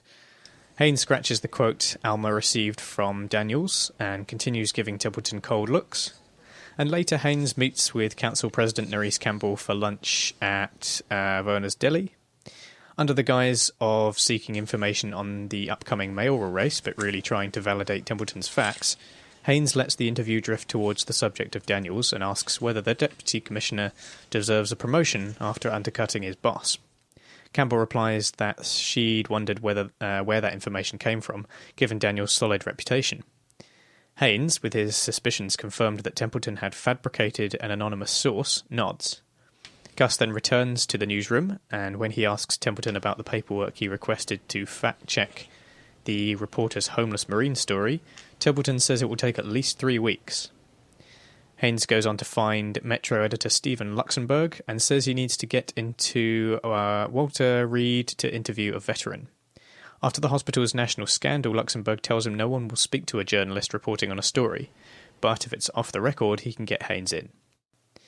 Once he arrives, Haynes arrives Sergeant Raymond Wiley, the Marine who lost his hands in the explosion Templeton wrote about, at the Army Medical Centre. While a physical therapist works with Wiley's motorised prosthetic hands, the soldier tells Haynes that his comrades didn't engage in a firefight the day he was wounded, and his friend, Terry Hanning, didn't need to invent combat stories to impress Scott. He'd seen enough action to recount plenty of gunfights if he'd chosen to. So starting off with our little meeting that we see as they are talking about how they want to approach this upcoming Pulitzer Prize submissions thing, which is obviously the main focus of the paper at this stage. And we get sort of more snippets of the kind of new ideology of the paper, I suppose, where we have Whiting talking about covering the reactions to the stories being as important as the stories themselves. Yeah, you know, they're kind of like preparing all of their journalism before anything's actually happened. It's just about kind of deciding on a story and sticking with it for the sake of winning a prize. Definitely, yeah. And I like how that's sort of preempting the whole Twitter sphere thing that comes a few years later, and the importance of that audience participation in the news story. Oh, yeah. So it's they've absolutely got the right idea. If they want to continue making money in this business, they're totally on the right track. Yeah, it's certainly business smart, as, like you say, that's the way it ends up going. It's as much about how people feel about what's happened as what has actually happened. And Templeton knows how to go for the attaboy when he brings up Whiting's own quote, again, with this, the Dickensian aspect. Exactly, Yeah. It does become a little bit of a circle jerk eventually. Yeah, definitely. Yeah, it's a bit of a catchphrase for these guys. And yeah, it's a big mandate shift for them. This is a turning point of pretty big proportions, and they're becoming more, I guess, novelists than journalists in Gus's eyes, perhaps here, examining that tragedy. And meanwhile, we have Gus taking a quote out of Alma's story for, not being substantive enough. So we have this slightly more old world practice going on outside of the meeting. But we can sense that its days are numbered. Definitely. It's nice that the show does demonstrate that Alma takes her quotes very seriously. Rather than fabricating something, she's going to explain the limitations of why she couldn't go further with that quote, rather than just invent something in its place. The polar opposite to Scott, really. As far as new reporters go, she's got very noble ambitions. not only that, but she's not so proud that she can't deal with having her work edited down like that. And I feel like, anytime we see Scott's work getting edited, he ends up in a bit of a huff. Whereas Alma, she defers to Gus's experience. Absolutely, yeah. So then we have Haynes meeting with Nerys Campbell, who seems kind of unusually relaxed. Kind of used to seeing her being very kind of tense, very coiled. I guess she got the message with their news article about her and Ricardo Hendricks. She's going to have to step very carefully here. I guess she kind of had to agree to this whole lunch thing with Gus, otherwise she'd look a bit weak perhaps. But yeah, there's a sense that she really doesn't want to be here. Maybe she's, like you say, because of that story, has realised the importance of the media, and if she's meeting someone as important as Gus at this stage, he probably wants to be nice with them so that any future stories will maybe reflect a slightly more positive light on her. Yeah, definitely, yeah. And thankfully for her, Gus is not actually interested at all in what she's up to. It's all, as you say, to validate Scott's stuff. But it's done in a very, very subtle way. You wouldn't have known at all. Gus is clearly a bit of a master when it comes to this thing. Again, another sort of detective's trait. Yeah, definitely. A certain amount of misdirection required to get the information that you need. And it is kind of ironic that she is potentially acting as being a bit more relaxed and friendly than she would normally be in order to make Gus more comfortable about the information that he needs, when the information that he needs is not actually about her at all. Yeah. And of course it's all under the guise of looking ahead to the next administration, getting a feel for what the changing political scene might look like, which is a very plausible discussion for this time of year, and of course gets us in the mood for the whole cyclical nature of the politics and the idea that Carcetti is already kind of getting into that campaign election mode. So again, that sort of permeates across the show. So then this ends up with Gus confirming that in this instance Scott has clearly fabricated some kind of anonymous source about what's supposedly going on behind closed doors. So he goes back to sort of check up on another story so that he can get the details on this Marine's tale, Terry Hanning. Yeah. And we kind of get what I feel is a topical comment about this Walter Reed Army Medical Center. Is it? I don't know if it's a real world story. Again, this is just a case of ignorance on my part if it's sort of an important story in the Baltimore area. Yeah, it's a good point actually. I always assumed it was fictional, but that may well be. Yeah, that'd be interesting. Because it's kind of like when they mentioned the baseball doping or whatever. I know at the time that was kind of like a big deal. It's kind of tying the show to events of the day, kind of like in season 3 where we have all these 9/11 comparisons and the connections to the War on Terror. Definitely, yeah. So it's all very topical. And we're seeing this guy, I forgot his name, the Lookmar No Hands guy, who looks like he and Terry could easily be brothers, actually. They do look very similar. And interesting that the subject of the piece itself is actually less hurt by its inconsistencies than Terry. And yeah, Gus sort of nobly taking out quite a lot of time here, driving a long way to verify these facts for his own personal investigation here. Yeah, it's sort of a good performance when I kind of... I don't know, I felt like the whole Lookmar No Hands thing, it seemed like the sort of thing that this character would say based on his clearly quite kind of carefree, somewhat relaxed attitude. I mean, here he is having to deal with a prosthetic hand and he seems to be dealing with it quite well. So it seems like that sort of carefree quote in the heat of having lost both his hands is consistent with the character that we meet for all of like 2 or 3 minutes, which is brilliant. Definitely, yeah. And I guess this whole thing with Gus really, it's a sort of mini homage to McNulty's side project, and scratching that itch, as he calls it. I guess if you look at it in that sense, he knows what his limitations are. He's in this office with Klebanow and Whiting, who are calling the shots. and he's now having to resort to building his own case against his colleague when it's not really his place to do so, nor is it in the interests of his bosses.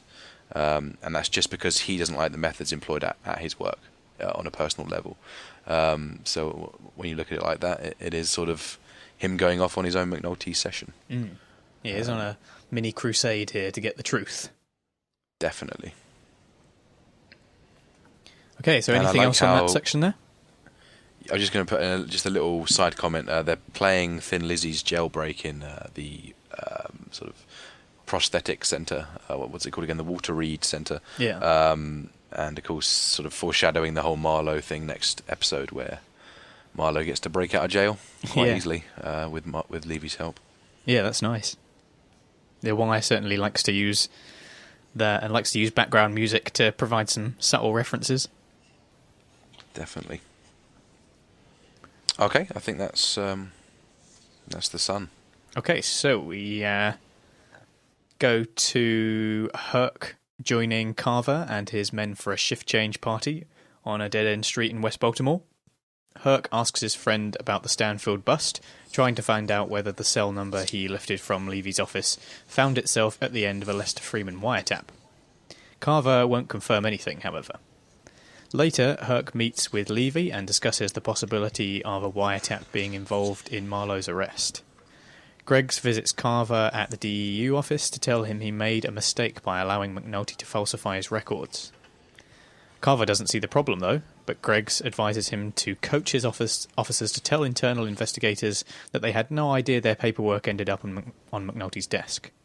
She asks Carver whether he was okay with speaking up about Colicchio's outburst, and when he answers in the affirmative, she nods and leaves, on her way to Daniels' office. After Greggs blows the whistle on McNulty's manufactured serial killer, Daniels brings the news to Pullman. Piecing together the rogue detective's methods, they drive to evidence control to test the serial killer's tapped number against Marlo's seized cell phone. Pullman dials the number off of a court document, and after a brief moment the phone rings, confirming their suspicions. Oh wow, so we reach our other big moment in the episode. Quickly kick off with that Carver-Herc exchange then. Yeah, they're having some kind of street party. Yeah, so it's I guess it makes sense that this is a big development for these guys as far as street policing goes. It's going to change the whole scene for them, or so they think anyway. The shackles haven't quite come down yet. But as policemen, they can do no more than arrest them. So, Herc just sort of probing Carver for information, putting Carver in a pretty compromising position, treading very dangerous ground. And Carver, I think, underestimating what Herc is able to do here in terms of his influence on the case, which is actually rather incredible. I think perhaps slightly because he's developed some smarts. He's a little bit smarter, more aware of what his actions are causing. Not fully, of course, he does end up breaking the case as well as destroying it at the end, as we see. So he's still very conflicted, but Carver is, bit of a mistake here, I'm afraid, mate. Yeah, I mean, Herc is like a force of nature. He's not really on anybody's side. He's just a bit disappointed that he hasn't received a bit more credit for his importance. I mean, to be fair, like you said, Herc did break the Marlo case. He provided that vital information that allowed them to move in on Marlo and find out about the clock codes. And now he's about to provide the information that will get Marlo out of prison. Yeah, I guess having given Carver that number, that a pretty good indication to Carver that he's on the right side of this case, but clearly underestimating his complete self-preservation at all costs. I also feel like there's another connection here where we have, characters going on to be the new version of other characters. Obviously, the other one here is that Carver goes on to become the next Colvin, especially seeing as we've seen him be like a student of Colvin earlier before. I kind of like that here Carver is wearing a very Colvin-esque flat cap in this scene. That's true, yeah. Which we've not seen him wear anything like that before, but as he matures in his position of command, he's even started wearing the attire of his former mentor. Yeah, that's a very good point. I mean, he's put on a bit of weight as well for this season, which sort of puts him in the right direction for Colvin as well. So, yeah, absolutely. I mean, he also becomes Daniels. He becomes a bit of both, doesn't he? I like how his trajectory in the show has gone from him skimming money off drug busts, as Daniels did, and then obviously ending the show being given the lieutenant designation, which is pretty much where Daniels started the show, and he was obviously still quite career focused at that point as well, Daniels. But obviously it's hard to ignore all that Bunny has drilled into him, and his sort of coming up in the Western under Bunny, and that sense of integrity is carried through. So I think it certainly works both ways with Carver. So then Greggs goes to visit Carver in the DEU office and tries to smooth things out a little bit with what's happened with McNulty, and try and ensure that the officers underneath Carver are not going to take any of the hit, as it were. Carver doesn't, Carver kind of has a similar attitude to Daniels in the sense that he's just happy that there's real police work going on. But Greggs is also there to validate her feelings on giving up the whole fake serial killer thing. She kind of wants to hear from Carver that he was okay with calling out someone on something that they'd done because it had crossed the line. And he didn't like that he had to do it, but he was happy to call out Colicchio because he'd crossed a certain threshold of what he was willing to tolerate. And the same is true of Greggs here, and she kind of gets that validated by him, and then goes off to immediately spill all the beans to Daniels. Yeah, that final justification she needs. This doesn't feel like police protocol to go blabbing on my colleague, but if Carver can do it, I can do it. I just need that, as you say, validation. It's something that's sort of been brewing under the scene throughout the whole episode, this sense of the secret is very dangerously close to being out, and this contemplation that Greggs makes throughout the episode, where she's sort of weighing up her options, makes for quite a sort of scary, intense sort of pace to the episode in many ways. And then kind of like classic Wire fashion as well, where every now and again we get these key moments where we don't get to see what happens, like we don't need to be provided with it because we already know exactly kind of what it's going to be. We don't see Greggs actually blowing the whistle on the serial killer. We don't actually see that happen. We just kind of have her arriving in the office, and then that next goes to Daniels telling Pullman. Yeah, it's the most frustratingly missed out scene in the show, definitely, because the Daniels reaction potential is off the scale. But you're absolutely right that we know exactly. I need to see that eye bulge. Yeah, exactly. We need to hear those scattergun, obscenities that he likes to deliver. So ultra staccato anger. Yeah. I mean, there's just so much comic potential missed out there. But this show does not waste time, and as you say, we are very schooled up on the whole McNulty thing. There is technically no need for us to hear this. So I do quite like how pointed that omission is. It's like, very, very sort of, intentional sort of show making there. And then Daniels and Pullman kind of piece together how exactly McNulty has gone about this this investigation in order to, really make it about Marlo, and they go to evidence control. Yeah, and creates for a great cameo from Augustus Polk as well. So it's absolutely beats working. I believe Sant'Angelo's already used that line as well back when he joined the Western, quit detectiving. And at least Polk can find them the right evidence. It's a vast improvement on the old days of season 2, where we had Daniels and McNulty rifling through the evidence control cabinets.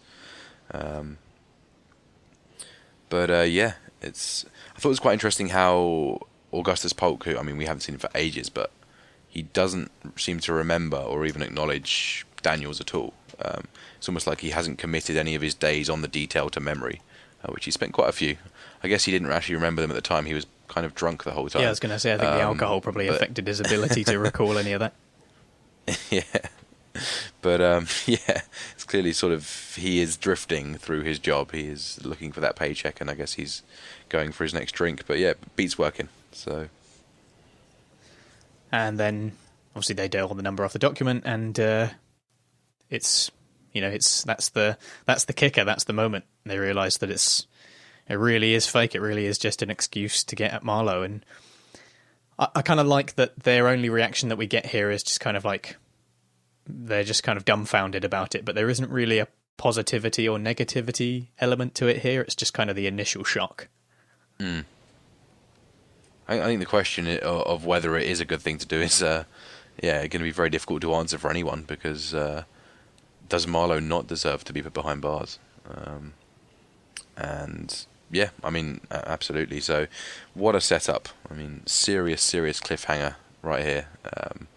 The urge to watch that finale is intense. Yeah.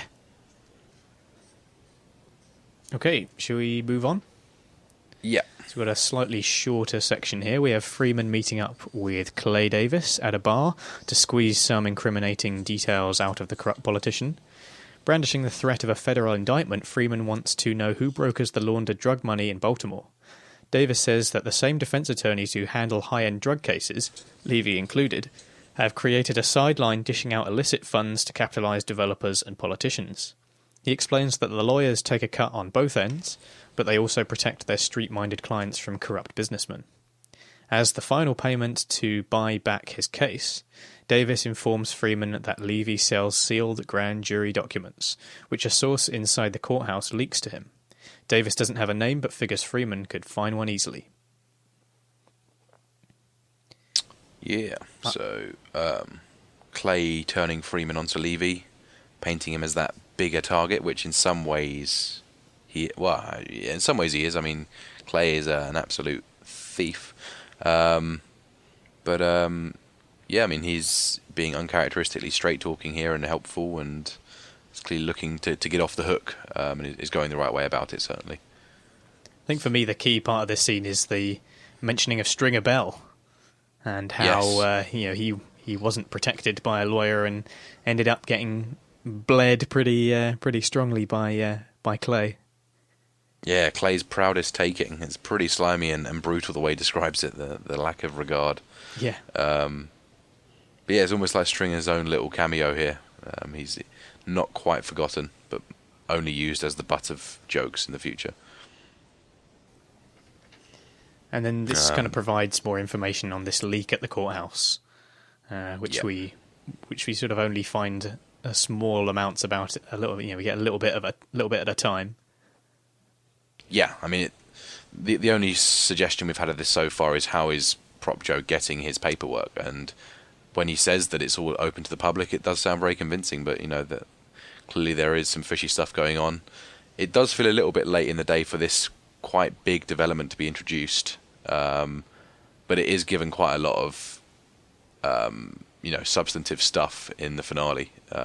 They spend a lot of time on it with Levy and of course with Daddario, who is the actual leak. So while it's odd to have quite a big strand introduced so late, it's dealt with quite well, and they obviously have a bit of extra time to dedicate to it in the 90-minute finale. Yeah.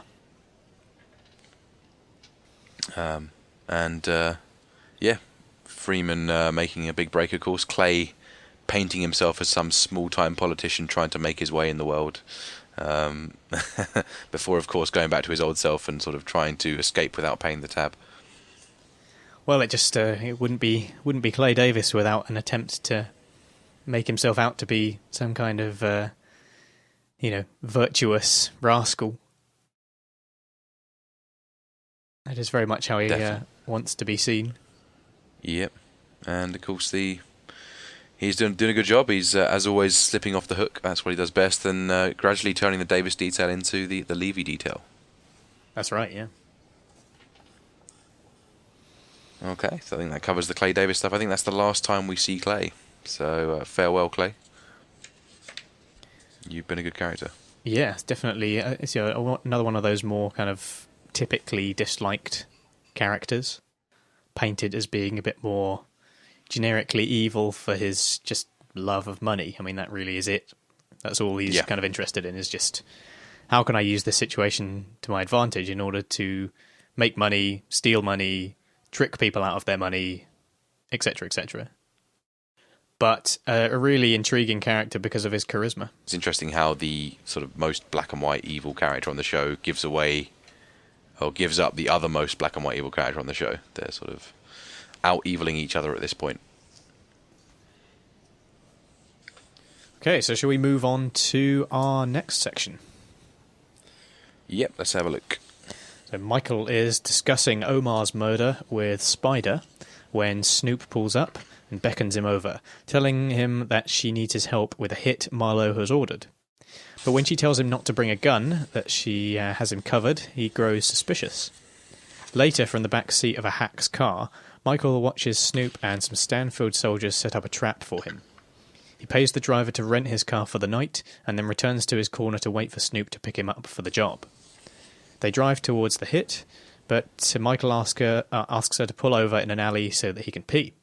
When she stops the vehicle, he pulls a gun from under his shirt, and Michael denies that he had anything to do with the arrests, but Snoop says that the way that he carried himself proves that he was never cut out to become one of them. Michael then pulls the trigger, killing Snoop, and escapes down the alley. Michael storms into his apartment, gathering up Bug and Dookie, and ushering them into his rented car. He drives his little brother to their aunt's house in Columbia, and Michael says goodbye to Bug and sends him inside with a box full of cash. When he returns to Baltimore, Michael drops Dookie off at the Araba's stable.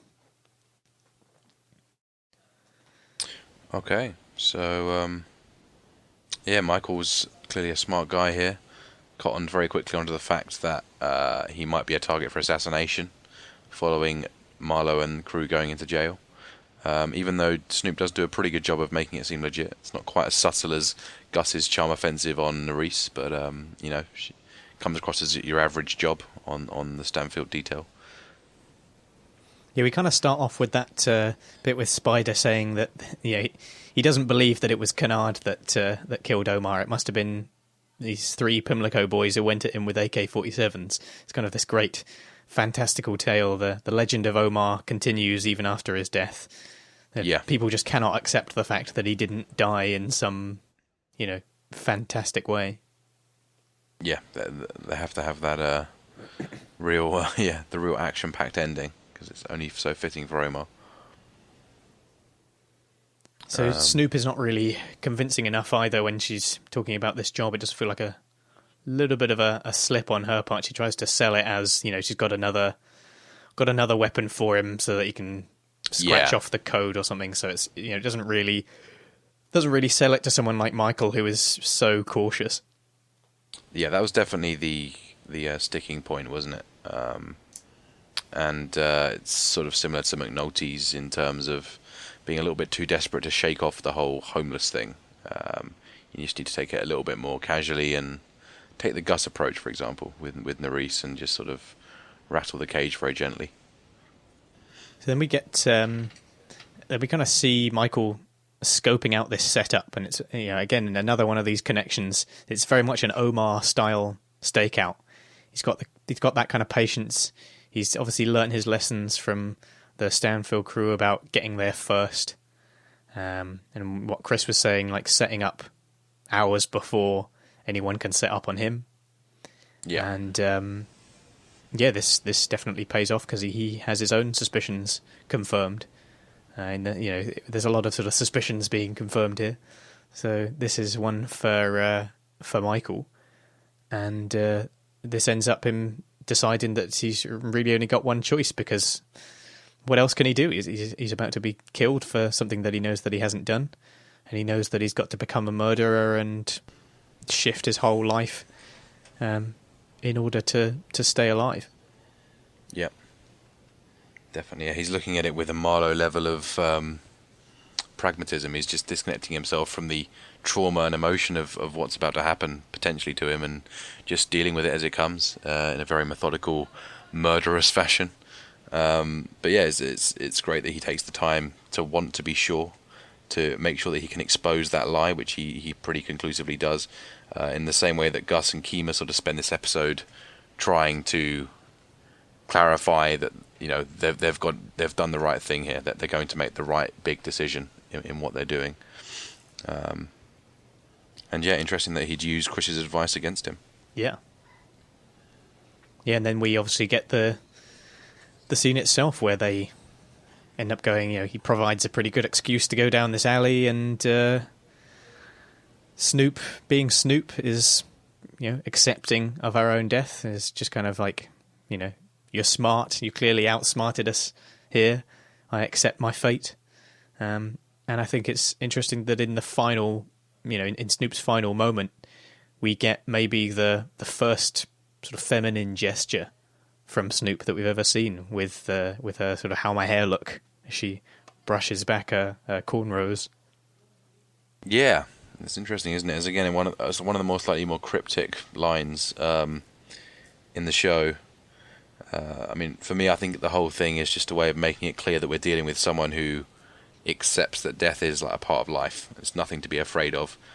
As she says in the car, when your time comes, it comes, which is exactly what she just mentioned. It's got nothing to do with deserving anything. It's just when your time comes, it comes, and that's how I've lived my whole life. And now that my time is here, I'm just going to be casual about it. Yeah, she finds out just how true that is immediately after. Yeah. And I love the look of sort of torment on Michael. He's really weighing up his options here, whether to raise this gun to Snoop, because as soon as he raises that gun, there is no going back. Once he's done that, he's going to have to be on the run for a long time. He's never going to be able to, relax without looking over his shoulder. So he really needs to be sure that this is the right thing to do here, that he is going to be popped if he doesn't do this. And I like how they layer that scene with Kima and Daniels. This is the point where Kima is really in a moral quandary herself. Does she make the leap? Does she, tell Daniels about McNulty? Because there's no going back once I've told her. Once I've told him. Yeah, that's a good spot. Kind of putting those two moments of deliberation next to one another. And it's, as we were mentioning earlier, we came to expect one death, and it actually gets turned around. Michael is smart enough to use their advice against them, and it is Snoop that gets got. Yeah.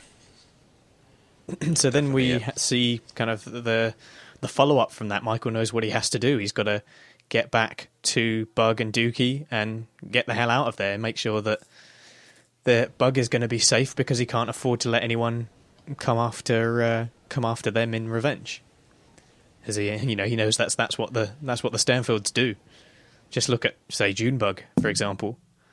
He kind of gathers them up, and we get one of the most sort of heartbreaking scenes in the show, where he has to say goodbye to Bug. Dookie has to say goodbye to Bug, and Dookie is also saying goodbye to a kind of a grounding for him. That's something that gives him purpose beyond, wandering around the streets trying to find a job or doing this. It's something extra beyond getting scrap metal, but that's gone as well now. Yeah, definitely. I mean, you remember that one day summer passed, we get that reference to season 4, episode 1, and the piss balloons incident. Yeah, I mean, right there with that reference, this is kind of the real eulogy for the whole kids strand.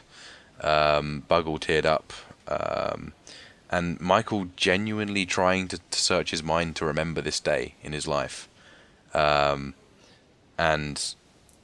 it's so convincing the way he just can't remember. He's searching within himself for it, and just a little flavour for us of the stresses and pains that are going through his mind, I guess, since he's had to deal with so much crap since he did play with those piss balloons. Michael was clearly quite devastated by the fact that he can't remember that. Just reveals to him how he's completely lost any semblance of who he once was. Yeah, and perhaps the effect of being in the Stanfield organisation, how they're obviously not ones for sentiment, and as a result, he too has lost that connection to his own sentimental memories. It's like he's no longer able to remember anything like that, because he's been conditioned to see it as like useless information. It's at this moment, like you say, it's as it seems like a bit of a eulogy. You remember it comes as a bit of a realization that we're such a long way from the Boys of Summer. It's such a long way from how we first met these kids. Yeah. Oh, definitely, yeah. And Michael having to have, to learn to be comfortable with killing people, I guess you do have to try and remove any sense of sentiment or bonding emotions in your mind, and I guess that's one of the ones that's gone. But yeah, I mean, absolutely, it's complete from start to finish with the kids, in terms of obviously Namond going from bottom to top and the rest the other way. But yeah, it's a very, very emotional and sad way to end the episode, particularly with Dookie wandering down toward those sort of hellish fires in the Araba's town. A crushing episode close, and yeah, for me, definitely the saddest part of the whole show right here, this sort of slew of scenes at the end with the kids. And I found this more affecting than the later stages of season 4.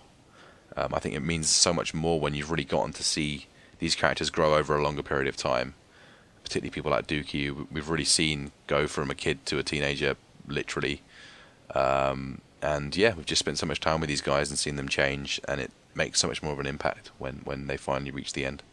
Yeah, it's absolutely crushing, and the whole sort of closing stages of this episode there's just one moment of sadness after another. Yeah. It's odd because season 5 in general is much more of a thinking season than a feeling season, in the way it poses its stories most of the time, but here's the one sort of omission for me anyway.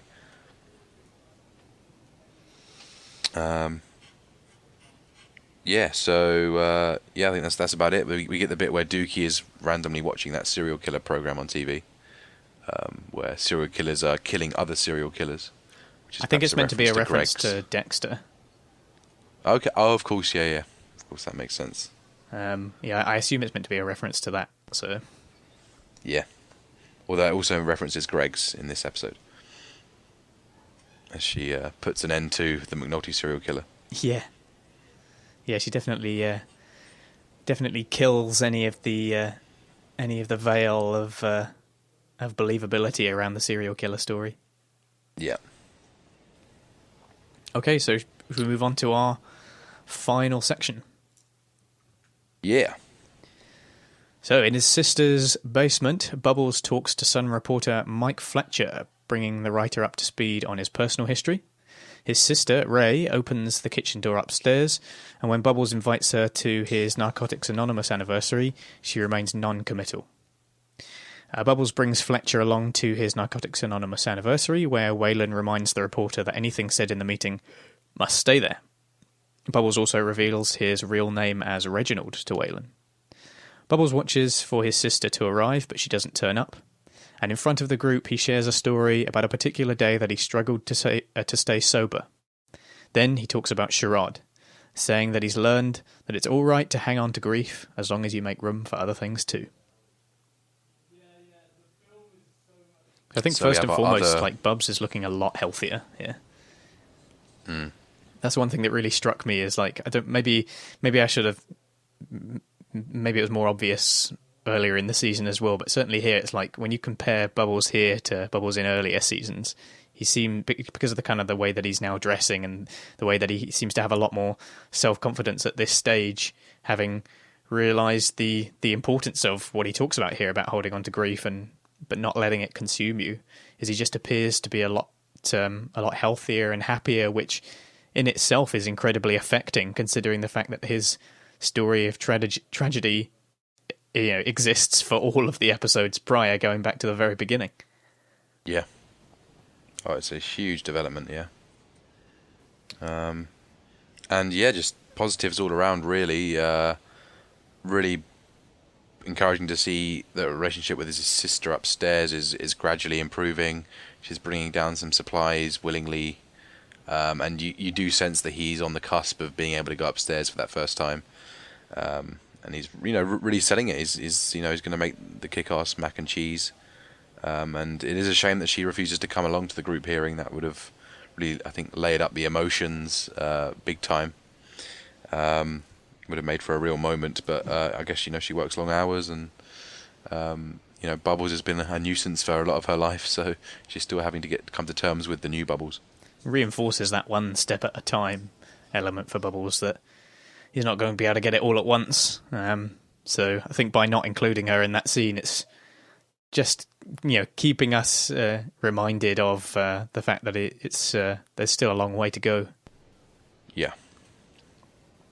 And then of course we kind of get that reveal to Waylon, who has been his sponsor for however long and didn't even know the guy's first name. Yeah. The use of Reginald now is widespread, embracing that his true identity, and kind of like Cutty. Yeah, you call me Dennis, man. Exactly, absolutely. Yeah, he's trying to shirk a past life off of himself, and it's again lots of positive signs here, and the speech itself is pretty fantastic. It's not very revelatory at all. He doesn't delve deep into what happened at all with Sherrod, but he's able to bring it up. He's able to make some pretty astute remarks about grief and the grieving process, and time going to make it right with the people I've done wrong to. He's certainly got the right attitude to making amends here. So, yeah, really, really nice. Yeah, it's an amazing performance from Andre Royo, and just that long shot spent looking at him close up as he comes to terms with giving himself a certain amount of closure and forgiving himself in the way that Waylon always wished that he would. And it's you can't help but be affected by that scene. Definitely, yeah, it's a real back of the neck goosebumps thing. And there's also a season 1 reference when he talks about sitting in the park and just watching the girls go by and sort of appreciating the nature. I think he refers to the sun going down and the rest of it. And of course we saw that same scene of clarity in season 1 when he's focusing on those bubbles. Do you remember that back in late season 1? I think we commented on how he's actually sitting across from the church, this very church that he's in now, in that scene. And of course he's been clean for maybe up to a week at this point, and Kima is meant to be helping him find a place to stay clean when she unfortunately gets injured. But yeah, he sort of does make a reference back to this point where he was almost making himself clean. So yeah, the idea of how close he was back so long ago, but let it slip, and that slip cost him so much. Yeah, a long time ago. It's great to get these references to previous episodes, because so much in late editions is the payoffs for the character development and the work on the characters and the work done by the characters in order to make the actions that follow feel really worthwhile. And Bubs is arguably the biggest one, just because of just how much tragedy there has been in his story. I think it's nice that George Pelikanos, who obviously has a bit of a reputation for making people very, very distraught about what goes on in the episodes that he writes, that with Bubbles, he does allow us a little bit of respite from the tragedy and finds this as a good moment that Bubbles actually is going to make his way out of this, and there's some hope for this character who we know to be incredibly charming and thoughtful, and is on the way up, and now is obviously being supported by various other people. It's not just relying on money from providing information to the police. He's actually got genuine support in the form of Waylon. He's getting some attention from a reporter like Fletcher. He's got his sister who's showing some more support. So yeah, future is looking very bright for Bubbles.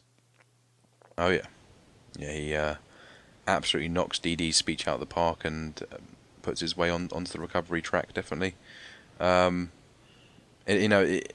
Bubbles' story does end obviously next week with the publishing of the story and then him being let up for his first dinner, which does feel like a massive victory, of course. But you do have to remember that is still, that's still very early in the recovery process. I mean, yeah, when you long think about way it, to go. He's just been able to sit down for one meal. He's now been offered that sort of luxury with his family, and that's very early in the path to actually making the full amends that need to be made. And so it's interesting how sort of there is an element of uncertainty to that ending, even though it is very, very positive.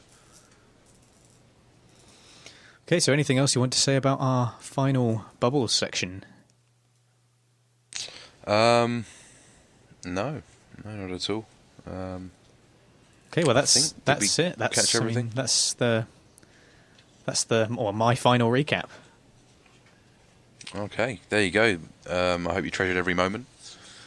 Yeah, it's fun to think that I'm not going to be doing it anymore. I got quite used to getting all of that information and sort of putting it together in a way that could try and make some sense, because it's just so complex. Especially, I mean, like I say, in this episode, I had some difficulty putting it into strands or institutions just because there's an awful lot of crossover.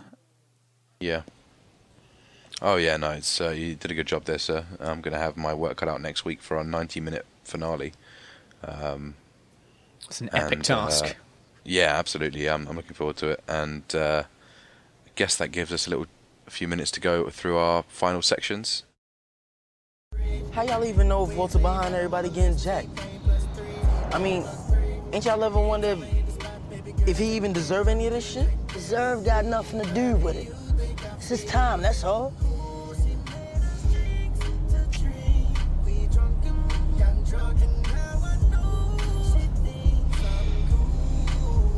Yo, pull over in that alley right there. I gotta piss something fierce. You better piss in that cup right there on the floor. Man, I'm gonna need 10 cups. Yo, pull over, Snoop. Starting with the title, which is Late Editions, as opposed to Additions. So, yeah, again, another sort of journalistic phrase. And I guess, is it a reference to the fact that the newspaper is going to have to reshuffle its pages late at night, do sort of a redrafted late edition following the unbelievable discovery in the evidence control room? I'm not too sure if that's what it's alluding to, but perhaps it is. Yeah, I mean, I guess the episode in itself is a late edition because we got this penultimate episode. But yeah, this kind of discovery and confirmation of things at the last moment, at the kind of final defining moment. There's an awful lot of that in this episode. Obviously, we have the confirming of the suspicions about the serial killer just as the case breaks. We have the Michael finding out about the fact that he's being set up on just before he's about to go on this supposed job that he discovers will actually be getting him killed. Yeah. And I guess we will find out as well that Levy and Marlo will find out about this illegal wiretap just before they are about to go into just before they are about to end up in prison. Yeah, that's very true. And then, of course, McNulty and Freeman celebrating their victory just before they're about to almost go to prison. Yeah. Yeah. I think, clarifications last week, that title works actually a lot better in the context of this episode as well than it did last week. All these characters that are trying to clarify information and interrogate stuff, and obviously Levy trying to crack the whole fishiness of the case that they've built on the wiretaps or the supposed source of information. You've got Greg's trying to clarify with Carver whether it's morally okay for me to put in a colleague and the rest of it. So there's an awful lot of, particularly Gus as well, with all of his investigations. There's a lot of that going on as well, and leading very nicely into, I think, is it -30-, which is the title for our final episode. Yeah, I did feel like Late Editions is just kind of a weaker version of the Clarifications title. Yeah. Yeah, it's kind of a bit of a pun on Late Additions as well, isn't it? I guess so, yeah. They pretty much mean the same thing. Yeah. Okay, so let's take a look at our epigraph then. Deserve got nothing to do with it, says Snoop. Yeah, so the tragedies in the streets that we have observed throughout the show, they're not tragedies as observed by the street. They are merely sort of seen as inevitable events that happen when the game dictates. So they've got nothing to do with deserving something, That's why Snoop lacks fear completely when it's her time to get got. And there's just this complete desensitization to violence, and therefore being a hero or a good person means nothing. It's just when death comes, I guess. And ironically, it kind of undercuts all of the tragedy that we see in this episode, and we've seen a lot of it. Yeah. Yeah, I mean it's a key part of the series as a whole, in that all of these characters who have done good things, don't necessarily deserve good things to happen to them, and vice versa. And especially at the end here, where we have various characters being killed off, or they're going to lose their jobs, or maybe they're actually going to gain a position of power or influence undeservedly. It doesn't, whether or not the actions that they've taken seem deserving of the result is just irrelevant. It's almost like about a weird kind of fate. Yeah. And there's something that you can't grasp about the situation in a city like Baltimore. You can't quite figure out exactly what is causing all of these bad things to happen to good people. That's just the way it goes sometimes. So it kind of undermines the idea that everything happens for a reason. But I suppose if everything did happen for a reason, then you would go through your whole life knowing that every single bad thing that happened to you because you deserved it. And I think that would be pretty awful. Yeah. Yeah, it's true that you have to accept that there is a certain level of randomness to everything that goes on, and the streets certainly accept that. It's, dog eat dog. So yeah, this is a kind of a key point in the show as a whole. Yeah, definitely, yeah.